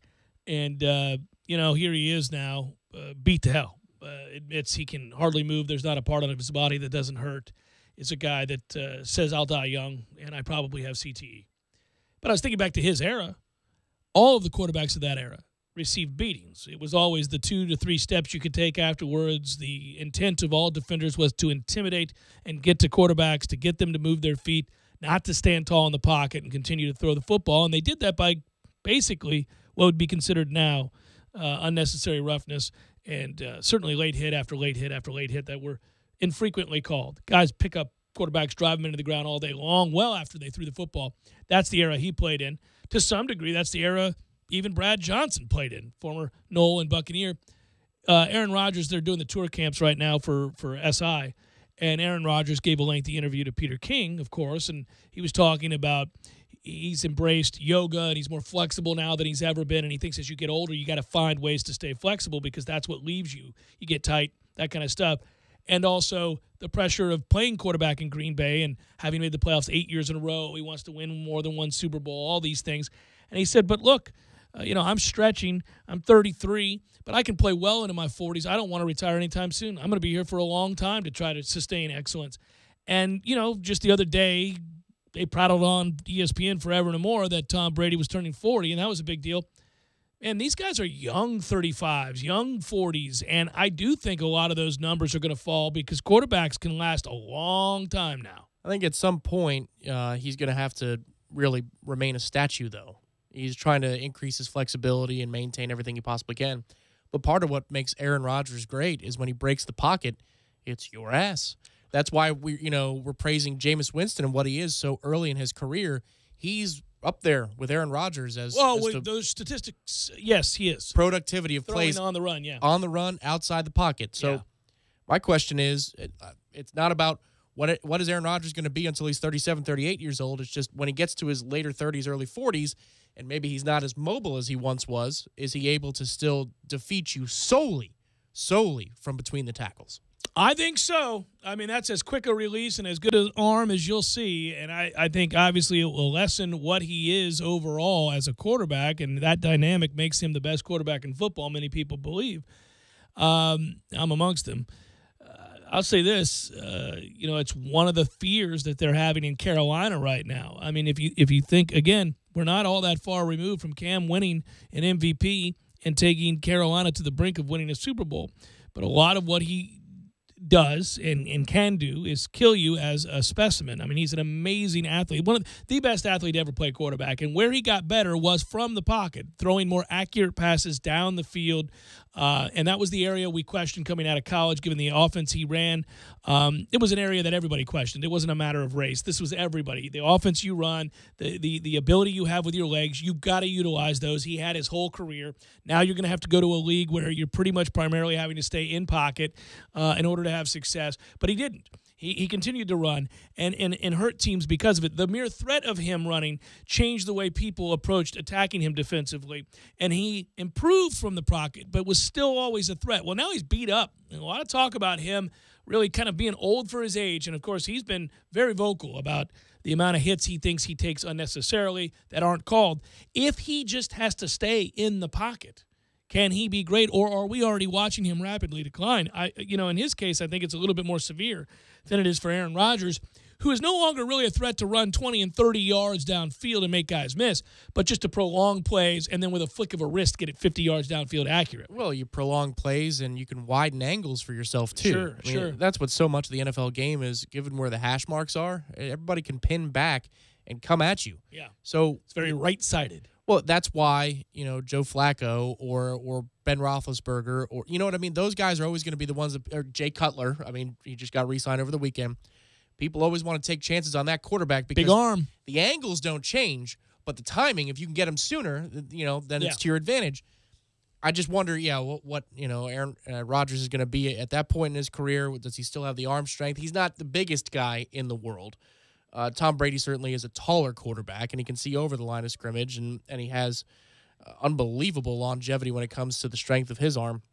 As for Cam, we talked about it a couple of years ago as they were marching through every defense that was put in front of them week to week. There was only one quarterback in football where calling a run for him was a good play, and you liked that play, and it was Cam. If you're taking that away from me as an offensive coordinator, okay, I don't feel great about him because then I think he drops to being an average to below average quarterback. It was that element of 3rd and 2, the numbers work in our advantage, that made Cam just this unstoppable weapon. Well, I'm very intrigued now moving forward as to what, say, Deshaun Watson becomes. Bill O'Brien was quoted as saying today that Deshaun is ahead of any rookie quarterback that he'd been around. Told that to the reporters in Houston. We'll see. That's good to know. I'm rooting for him to do well, but it'll be interesting to see because he's not big. He's not big. No, and seeing him at the ACC kickoff a couple of years ago, you surprisingly wonder, small. How could he take those beatings? And really, honestly, early in his career, he didn't. He was hurt a lot. After the first half of the Bama game, I wondered if he was going to shut it down because he looked like he didn't want any more of that because it was all a cloud of dust for 18 inches, and he's taking absolute poundings. But the one thing I always thought about Deshaun, if it becomes the norm for him, he was able to drop the ball in a bucket on a dime in a big situation. He had the knack for making the big throw. I just wonder if his pocket presence is where it needs to be because that was something that Russell Wilson had. If you talk about diminutive quarterbacks. Right off the bat. It's the sixth sense. He's got eyes in the back of his helmet, so he knows when to climb the pocket. He knows when to roll right, roll left, and get out of there. That's something that speaks to I have a 10-year career ahead of me more than most traits. If you know that you're going to get blindside hit and you can feel that pressure and get away from it, that's what extends careers. Quotes from the weekend, which featured the Hall of Fame inductions, and I'm now of the age, and I think finally, you are too. Let me ask you, I was curious about it. I have been at this age for a very long time now. I don't think you have, and maybe this was the first class, second class, where that would be so. You remember every second of Jason Taylor's career. Yeah, mostly, yeah. You remember, obviously, all that Jerry Jones has done. Kurt Warner? Everything. I remember when, was it Bolger before? Or no, it was Trent Green that was there before him. Well, and by the way, this quote from him was pretty amazing. I have to give him credit. He said, Trent Green, our paths crossed in the most incredible of ways, and I acknowledge you could easily be the one standing here tonight. But the class that you showed while dealing with the toughest of situations is etched in my mind. Your willingness to share your football secrets so I could succeed, and I found incredibly valuable. But the character displayed and the way you modeled the definition of teammate, priceless. Those lessons followed me for the rest of my career. Thanks for sharpening my character with yours. That's an amazing, and what a wonderful thing to say, because, yes, it was Trent Green who suffered the knee injury that allowed Kurt Warner to get a shot after being an Arena League quarterback. Well, I can remember, Trent Green on Blitz and Madden being the starter for that team, and so people had to, on Madden especially, had to put Kurt Warner in there. So that tells you 100%. I remember all of Kurt Warner's career. There'll be a guy whose entire career you won't remember, but whose career back end you will certainly remember. But Terrell Davis, we in there. You remember all of his career? Man. Okay, that's not who I'm talking about. But I like those Broncos teams. All right, but Morton Anderson, the kicker. Morton, yeah. He was the single bar Anderson brother, wasn't he? Yeah, well, and Morton... maybe not. Maybe that was Gary. Yeah, Morton Anderson was the one from Denmark who had the thick accent and never missed seemingly for years and years and years. And then suddenly, I remember he missed an extra point, which I was stunned by. He's from Denmark. He opened his speech by saying, "Good evening, Canton. Good morning, Denmark." It was 2 a.m. over there when he started. But, and Jerry Jones, of course, Jason Taylor and LaDainian Tomlinson. And I'm going through all. I remember all of LT's career. Hell of course. So you've got everybody, right? So I think that's everybody. Yeah, and I know the Anderson brothers aren't related. No, I know. Yeah. But I'm again going through every one of the guys that went in. We're finally there, Great. buddy. Yeah, you're rooting for me to get old. Well, yeah, misery loves company, buddy. That's it. You can remember their whole careers. The next step for you, because this happens to me now. The kids. Oh, well, no, that's a big one. That happens in baseball. But the biggest one will be when you say, I remember all of his college career to go along with his pro career. Yeah, it's close for Warwick Dunn, right? I mean, well, yeah, and you can remember his whole college career. Because close, right? You were 6 or 7 when he was. Yeah, 6 or 7, and he was there through what, 96? So yeah, I mean, there are few people and teams that captivated me the way the Noles did in the early to mid 90s. So I was that little guy that wears the 28 and has a hero. Yeah, so you're with him. That was Warwick Dunn and me, absolutely. I'm trying to think, who would you – I mean, I already do it. I can already remember, like when Emmitt Smith went in, obviously it's like, well, I remember him at Florida. You don't, but I do very, very well. And I can remember – well, but it's not crazy. I mean, you're talking about early 90s, late 80s, early 90s. Which for you is that, yeah, it's where it gets close. But by 93, 94, you start – well, because you remember from high school. You know what I mean? Well, yeah, Pensacola Scabby, like we were talking about before. You read his, his weekly stat production. Yeah, that's where it gets weird. That is wild. I'm not there yet. No, but you're getting close, buddy. You're getting really close, and I like it. Jeff Cameron Show, 97.9 ESPN Radio.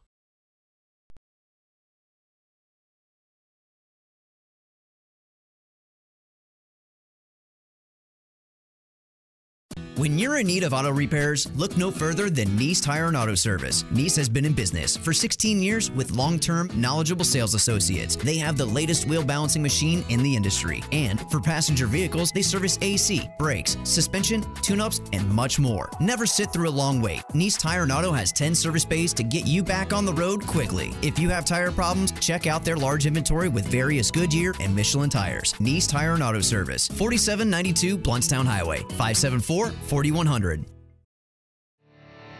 can tell a lot about a tractor by its warranty. That's why Mahindra makes the toughest tractors on earth. With steel, not plastic. Backed by the industry's best limited powertrain warranty, period. Not 5 years, not 6 years, but a full 7 years on select models. No wonder the other guys are green with envy. No money down, 0% interest, and no payments until July. Available at TNT Supercenter. I'm talking tough, like a state of mind. Tough, like a soldier on the front line. Tough when it gets rough, like my Ford truck. Always enough, I'm talking tough. Franklin Spring Creek Ford, the place to find your next truck in southern Georgia. Hey y'all, we're Chris and Preston from Low Cash. Head to Franklin Spring Creek Ford and see them about all of your vehicle needs. To hire, but not just any candidates, you need the right candidates. You need powerful tools to find the right fit for the job, and you need tools that are easy to use. That's where Indeed.com comes in. Indeed's advanced algorithm uses the specific details from your job listing to position your job post where more relevant candidates will find it. The right candidates. Screener questions help you zero in on the best talent, while sort and filter tools keep your recruitment organized. It's no surprise an independent study shows there are 5 times more hires made through Indeed than any other job site, more hires than the rest combined. And right now we're giving new users a $50 credit to post a sponsored job, boosting your listing in relevant search results and helping you find qualified candidates faster. Claim your $50 credit at Indeed.com/credit. That's Indeed.com/credit. Indeed, the world's #1 job site. Terms, conditions, and quality standards apply. Miller's Tree Service, we go out on a limb for you. Hey, this is Clay Culpepper with Miller's Tree Service. Summertime is here and storm season is right around the corner. We offer free consultations with a certified arborist where we meet with you and advise you on which trees are healthy, diseased, dead, or ones that may need trimming or even removal. Miller's Tree Service, we go out on a limb for you. Give us a call at 894-TREE. Know what time it is? It's back to school time. You remember school, right? It's that place you go that's exciting, frustrating, fun, weird, and hopefully a safe place full of friends, because friends lift each other up. Want to throw someone at school a compliment? Well, Three Musketeers makes it easy to help you throw shine, not shade, with positive messages right on the packaging that tell somebody that they're one of a kind and that they're awesome. So, grab your friend a Three Musketeers bar with that light whipped up chocolate and give them a pickup at school right when they need it. Progressive brings you Flowetry with Flo. When Flo flows, she flows in the know. Mind ruminates the rates. Shown them all, I heed the call. Seeing the rest, I choose the best. Sometimes it's ours, sometimes it's not. When the fox walks, is it called a fox trot? That's a real question. Compare Progressive direct rates with competitors' rates. Visit Progressive.com. Progressive Casualty Insurance Company and affiliates. Comparison rates not available in all states or situations. Prices vary based on how you buy. This Day in Sports brought to you by Superlube. Superlube, 19 Tallahassee area locations. Quick, convenient, no appointment necessary. This day in sports history. August 7th, 2007. Barry Bonds broke the all-time home run record by hitting his 756th homer. When Bonds made contact, he immediately threw his arms in the air, realizing that he had just passed Hank Aaron. Later in his career, Bonds was plagued by steroid accusations and is still not in the Hall of Fame despite his 762 homers. ESPN Radio Sports Center. This is Adrian Lawrence. Wideout Anquan Bolden is heading for his 15th season in the NFL, and it's going to be with the Bills. ESPN's Adam Schefter says Bolden signed a one-year deal with Buffalo worth up to $4 million. Sticking with the AFC East, Florida police are investigating Dolphins star wideout Jarvis Landry for an alleged battery involving a girlfriend earlier this year. That's according to Slater Scoops. After 13 seasons in the league, former Texans and Patriots nose tackle Vince Wilfork is calling it quits. A day after getting hit with a 10-game suspension, Falcons cornerback Jalen Collins apologized for violating the NFL's PED policy for a second consecutive year. On the track, driver Casey Kane won't return to Hendrick Motorsports next year. The organization's releasing him a year before his contract ends. To baseball, Angels righty Matt Shoemaker is done for the season. He's set to undergo surgery to release a nerve in his right forearm. Since the All-Star break, the Cubs have the second-best record in baseball behind the Dodgers. Tonight, the reigning champs take on the Giants in Frisco. Tune in to Cubs-Giants, 10 Eastern on ESPN. Time to upgrade your wardrobe with CT Shirts, the most exquisitely crafted British-styled crease-free shirts I've ever worn. One CT shirt normally costs $100. I got you 3 shirts for just $99. Go to ctshirts.com/ESPN. ctshirts.com/ESPN. Live from the Dale Earnhardt Jr. Buick GMC Cadillac Studios in the capital city of Tallahassee, this is the Jeff Cameron Show on 97.9 ESPN Radio. Man Cave Monday, brought to you by Experamac of Tallahassee. Experamac, Tallahassee's trusted tech source for Apple. Stopping at 346 South Magnolia Drive or call at 765-2012 today.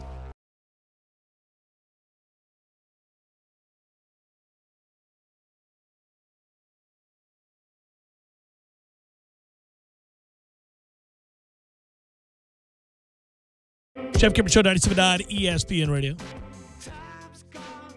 Should we dial up some more audio? We can do that. I think maybe we should. Audio. I actually want to hear from Nooney Murray again, just the little brief clip there after I asked him about some of the responsibility that It was a few times last year I came to practice. I wasn't ready to go. I was a young dude, young buck. Had a lot of older guys in front of me, so I felt like I could relax a little bit. But now that those guys are gone, we're the veterans, me and Alden and George and those type of guys. So you're just coming to practice with good energy. I think it's important he said it because it's self-awareness, an acknowledgement that he didn't practice real hard last year, and that directly impacted playing time and success rates. And also, I think probably his, to some degree, relationship with Coach Fisher. It's good to note that he understands that has to change. We'll see if he does it. So far, he is. That's according to all involved. But I think admitting to it that, look, I could sit back and there were some veterans here. And frankly, he goes on to basically say that, look, he knew he wasn't going to play all that often. And so he felt like he could take it easy some days. And Fisher, man, that drives him nuts. In fact, nothing may anger him more than that. There's a couple things to unpack there, though. Number one is, from a fan's perspective, you say, no, man, you're so good that if you played as hard as you possibly could, you could have forced the hand. You would have demanded that you were out in the field. Rashad Green did, and dare I say, from a gifted standpoint, you're more gifted than that player was. So, I wish you had taken more advantage of that opportunity. Then, from the other side, you could say, it did seem that even though Jimbo Fisher was really mad at receivers from time to time, he did keep rolling them out there instead of the next man up. So, since we can't see practice day to day, it's a chicken or the egg scenario. Right. Why did we keep going back to certain guys that he yelled at incessantly? Was it because Nooney was loafing already, or is it, you know what I mean? Or I think that there's an element of both. I think that he knew he could trust that the work ethic was in play for the guys that he was yelling at. Their mistakes were bothersome and frustrating, but they worked hard and they were going to play hard. And then secondarily, he couldn't trust that Mooney was going to prepare. And what I'd ask Nooney, if it was just a conversation, which you can't have in this setting, would be that, well, did you expect to be playing by the time we got to the second half of the season? Did you expect to make two of the biggest plays of our Orange Bowl victory, the two biggest plays outside of Gavin's return? Only real two plays he made. But those were two good ones if you're going to have two. Yeah. But, that was a microcosm of his career so far. You and I had this discussion. The plays in between the two big plays, what are we doing here, man? I mean, yeah. What are we doing?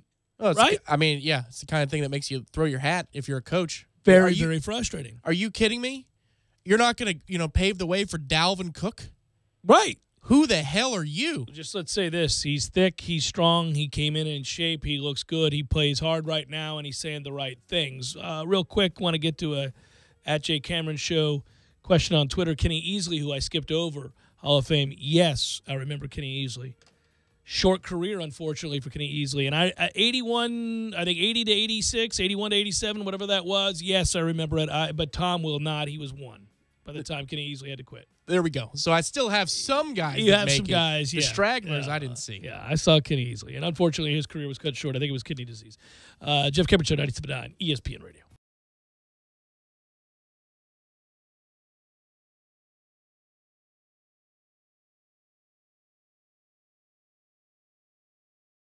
When you're in need of auto repairs, look no further than Nice Tire and Auto Service. Nice has been in business for 16 years with long-term, knowledgeable sales associates. They have the latest wheel balancing machine in the industry. And for passenger vehicles, they service AC, brakes, suspension, tune-ups, and much more. Never sit through a long wait. Nice Tire and Auto has 10 service bays to get you back on the road quickly. If you have tire problems, check out their large inventory with various Goodyear and Michelin tires. Nice Tire and Auto Service, 4792 Bluntstown Highway, 574-4100.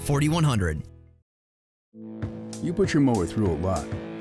All that back and forth can add up to thousands of miles. That's like mowing cross country. Gravely commercial mowers are built for all-day performance, helping you get the job done mile after mile. Gravely, built to mow the distance. Get your Gravely motor only at TNT Supercenter, your one-stop shop for work or play. 14585 Highway 19 South, Thomasville, Georgia. TNTSupercenter.com. I'm talking tough, like a state of mind. Tough, like a soldier on the front line. Tough when it gets rough, like my Ford truck. Always enough. I'm talking tough. Franklin Spring Creek Ford. The place to find your next truck in southern Georgia. I'm talking tough. Hey y'all, we're Chris and Preston from Low Cash. Head to Franklin Spring Creek Ford and see them about all of your vehicle needs. And when you say Miami, you're talking Super Bowl, because we're the Houston Oilers. Houston Oilers. Hey, watch Houston Oilers all the way. Jeff, I will fight you. Houston Oilers. That's their song. Why? No. First of all, they never went to a Super Bowl. It's our song. We're the only undefeated team. Oh, we're the only one that takes the ball goal to goal like no one's ever seen. You and the rest of Miami holding on to the past, my friend. But you know what? September the 10th, it's on. Tampa Bay at Miami. Not a chance. You know what that first loss feels like every year, because you've never gone undefeated. Houston Oilers. All right, let's go. Dry-aged ribeye steaks. What do you say? I'm in. Let's bet. It's on. Is Bumpa's going to be open yet? Shh, Jeff. They don't know about that one yet. It's coming soon. All right, Bucks. Let's go fish. Good times. Gordo's bringing the flavor and flair of Cuban food to Tallahassee since 1996. Brent, this month's topic is classic song lyrics. You ready? Ready as I'll ever be. Here's a lyric. American history, practical math. You study them hard and hoping to pass. It's from School Days by the great Chuck Berry. He wrote and recorded so many great hits. You mean like TNT Supercenter sells and services so many top golf cart brands with an enormous selection all under one roof? TNT Supercenter customers can compare the top golf cart brands side by side. Club Car, Yamaha, Star EV, and the ultimate hunting vehicle to beat. TNT Supercenter has the largest selection of carts in the area. Pre-owned carts starting at just $19.99. New carts with a 4-year warranty starting at just $49.99. And at TNT, our service center and service technicians are trained, certified, and authorized for every brand we sell. And there's plenty of parts and accessories too, right? Our parts inventory is huge, and we'll dress up your existing cart with a full line of Mad Jack's premium accessory products like seat kits, light kits, lift kits, and now for a limited time, save 20% on all of Mad Jack's parts and accessories. TNT Supercenter, US 19 South, next to Dairy Queen in Thomasville, and online at TNTSupercenter.com. You're listening to The Jeff Cameron Show on 97.9 ESPN Radio.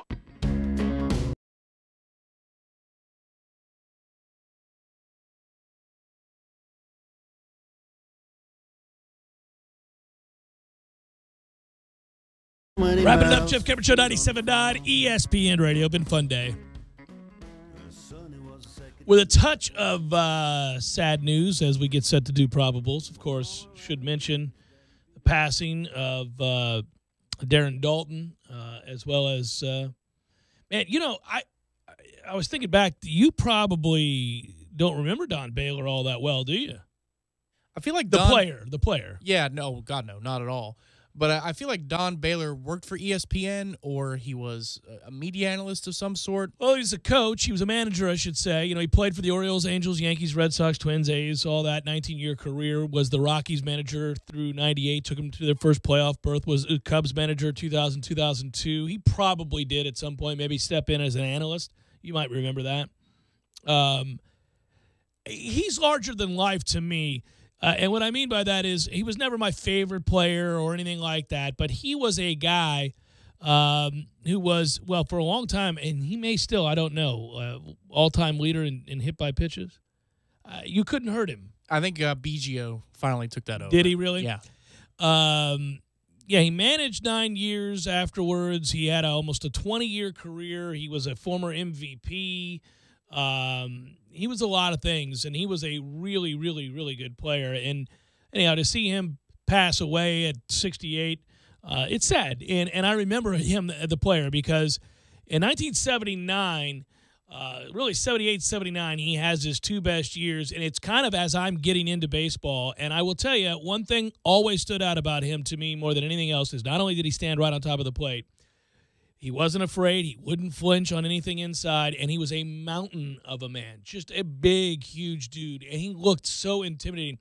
And when I was a little kid, the guys that I always thought were just awe-inspiring in terms of size and just power and a relentless approach in the way that they really, you could not brush them off the plate no matter how much you moved their feet.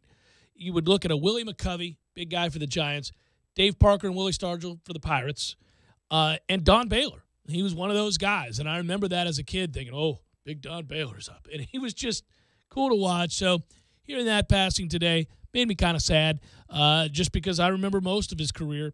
And then, obviously, I think you probably do remember Darren Dalton with the Phillies. And then you remember sort of the end of his time, and he goes to the Fish. Darren Dalton was on the video games that I used to play as a kid. I can remember the video game announcer, announcing Darren Dalton's presence. Yeah. And that's where it got sad for me because I can remember those names, from that era more when I played the video games. We talk about it today, how do kids find their way? How are they assimilated into a sports culture? Right, yeah. For me, playing the Sega World Series baseball game back in the day or MLB or the Ken Griffey Jr. games, which were massive, that's how I learned who players were. That's how I learned what they looked like.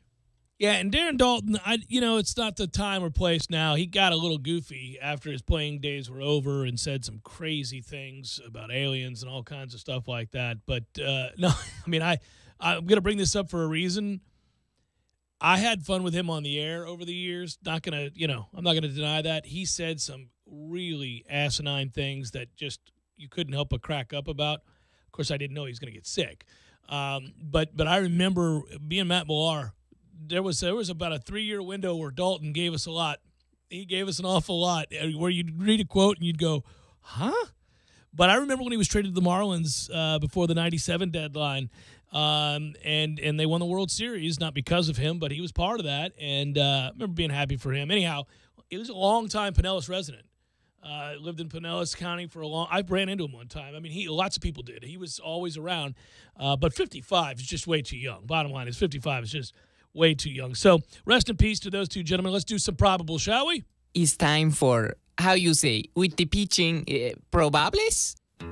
Tigers and Pirates tonight. Jordan Zimmerman will go for the Tigers, and for my Buccos, it's Trevor Williams. Marlins, Nationals, or Nats, Nationals, saying both at the same time, like I just did. Chris O'Grady, Max Scherzer.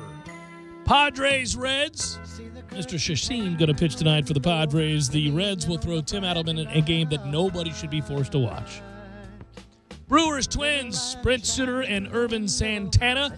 Cardinals, Royals, a little rivalry there. Martinez and Kennedy go there. We've got Orioles, Angels, Dylan Bundy, J.C. Ramirez. And it's a light slate tonight. Cubs, Giants, late. Jake Arrieta, Matt Moore. And that is a look at those that shall reside on the bump. Summer breeze makes me feel fine. Blowing. So, tomorrow it begins 10 o'clock, I think it is, right? a Buccaneers on HBO for all of us to enjoy, and really, again, more preseason games forthcoming. So, yeah, that's I've turned my attention to preseason football at this point. Yeah, think about today. I mean, honest to goodness, looks at players that we hadn't seen before from yesterday's open practice and an interview setting and talking to coaches and actually kind of digesting things that are happening on the football field and getting getting an idea anyhow of potential depth charts and all that good stuff and reasons to feel good. And then same time this week, again, you get Hard Knocks, you get preseason football. The football news is starting to trickle in on a daily basis. Anquan Boldin signing today with the Buffalo Bills, and that's year 15 in the league for Anquan Boldin. What a career. I always worry when I hear a magnificent number like that next to a guy's name, and I also always admire it because I think about how rugged and how tough and how disciplined you have to be to have a 15-year career. Would have been useful last year for Tampa Bay, but right now they just have too many targets down there. Just got too many of them. What a wonderful thing to have to say, Tom. We're too talented at this point, Anquan. Could have used you, though. 9-7 might have turned to 10-6 with a player like Anquan Boldin.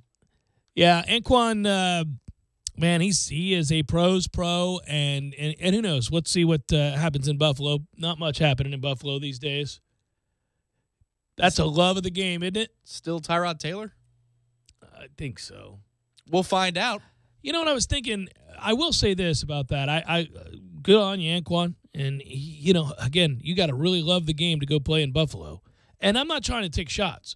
Buffalo fans are passionate fans, some of the best fans. But it's Buffalo, man. And if you're at the end of a career, bitter cold games you're about to play in for a team that's got no chance in hell of being all that good. That's not what I'm doing. You love football. You do, right? That's you have to love the hell out of football. You're right. I mean, that's when I saw that, I went, "Oh, okay, paycheck's nice, but whoo, I'm gonna play those last games in Buffalo, are we? That's a toughie." Time to make a man out of Sammy Watkins. I guess so. Good work out of you, sir. Good work out of you, Matthew. Thanks to all who called and or listened. Be well tonight, tomorrow, next day after that, all your days that remain. We'll talk to you tomorrow.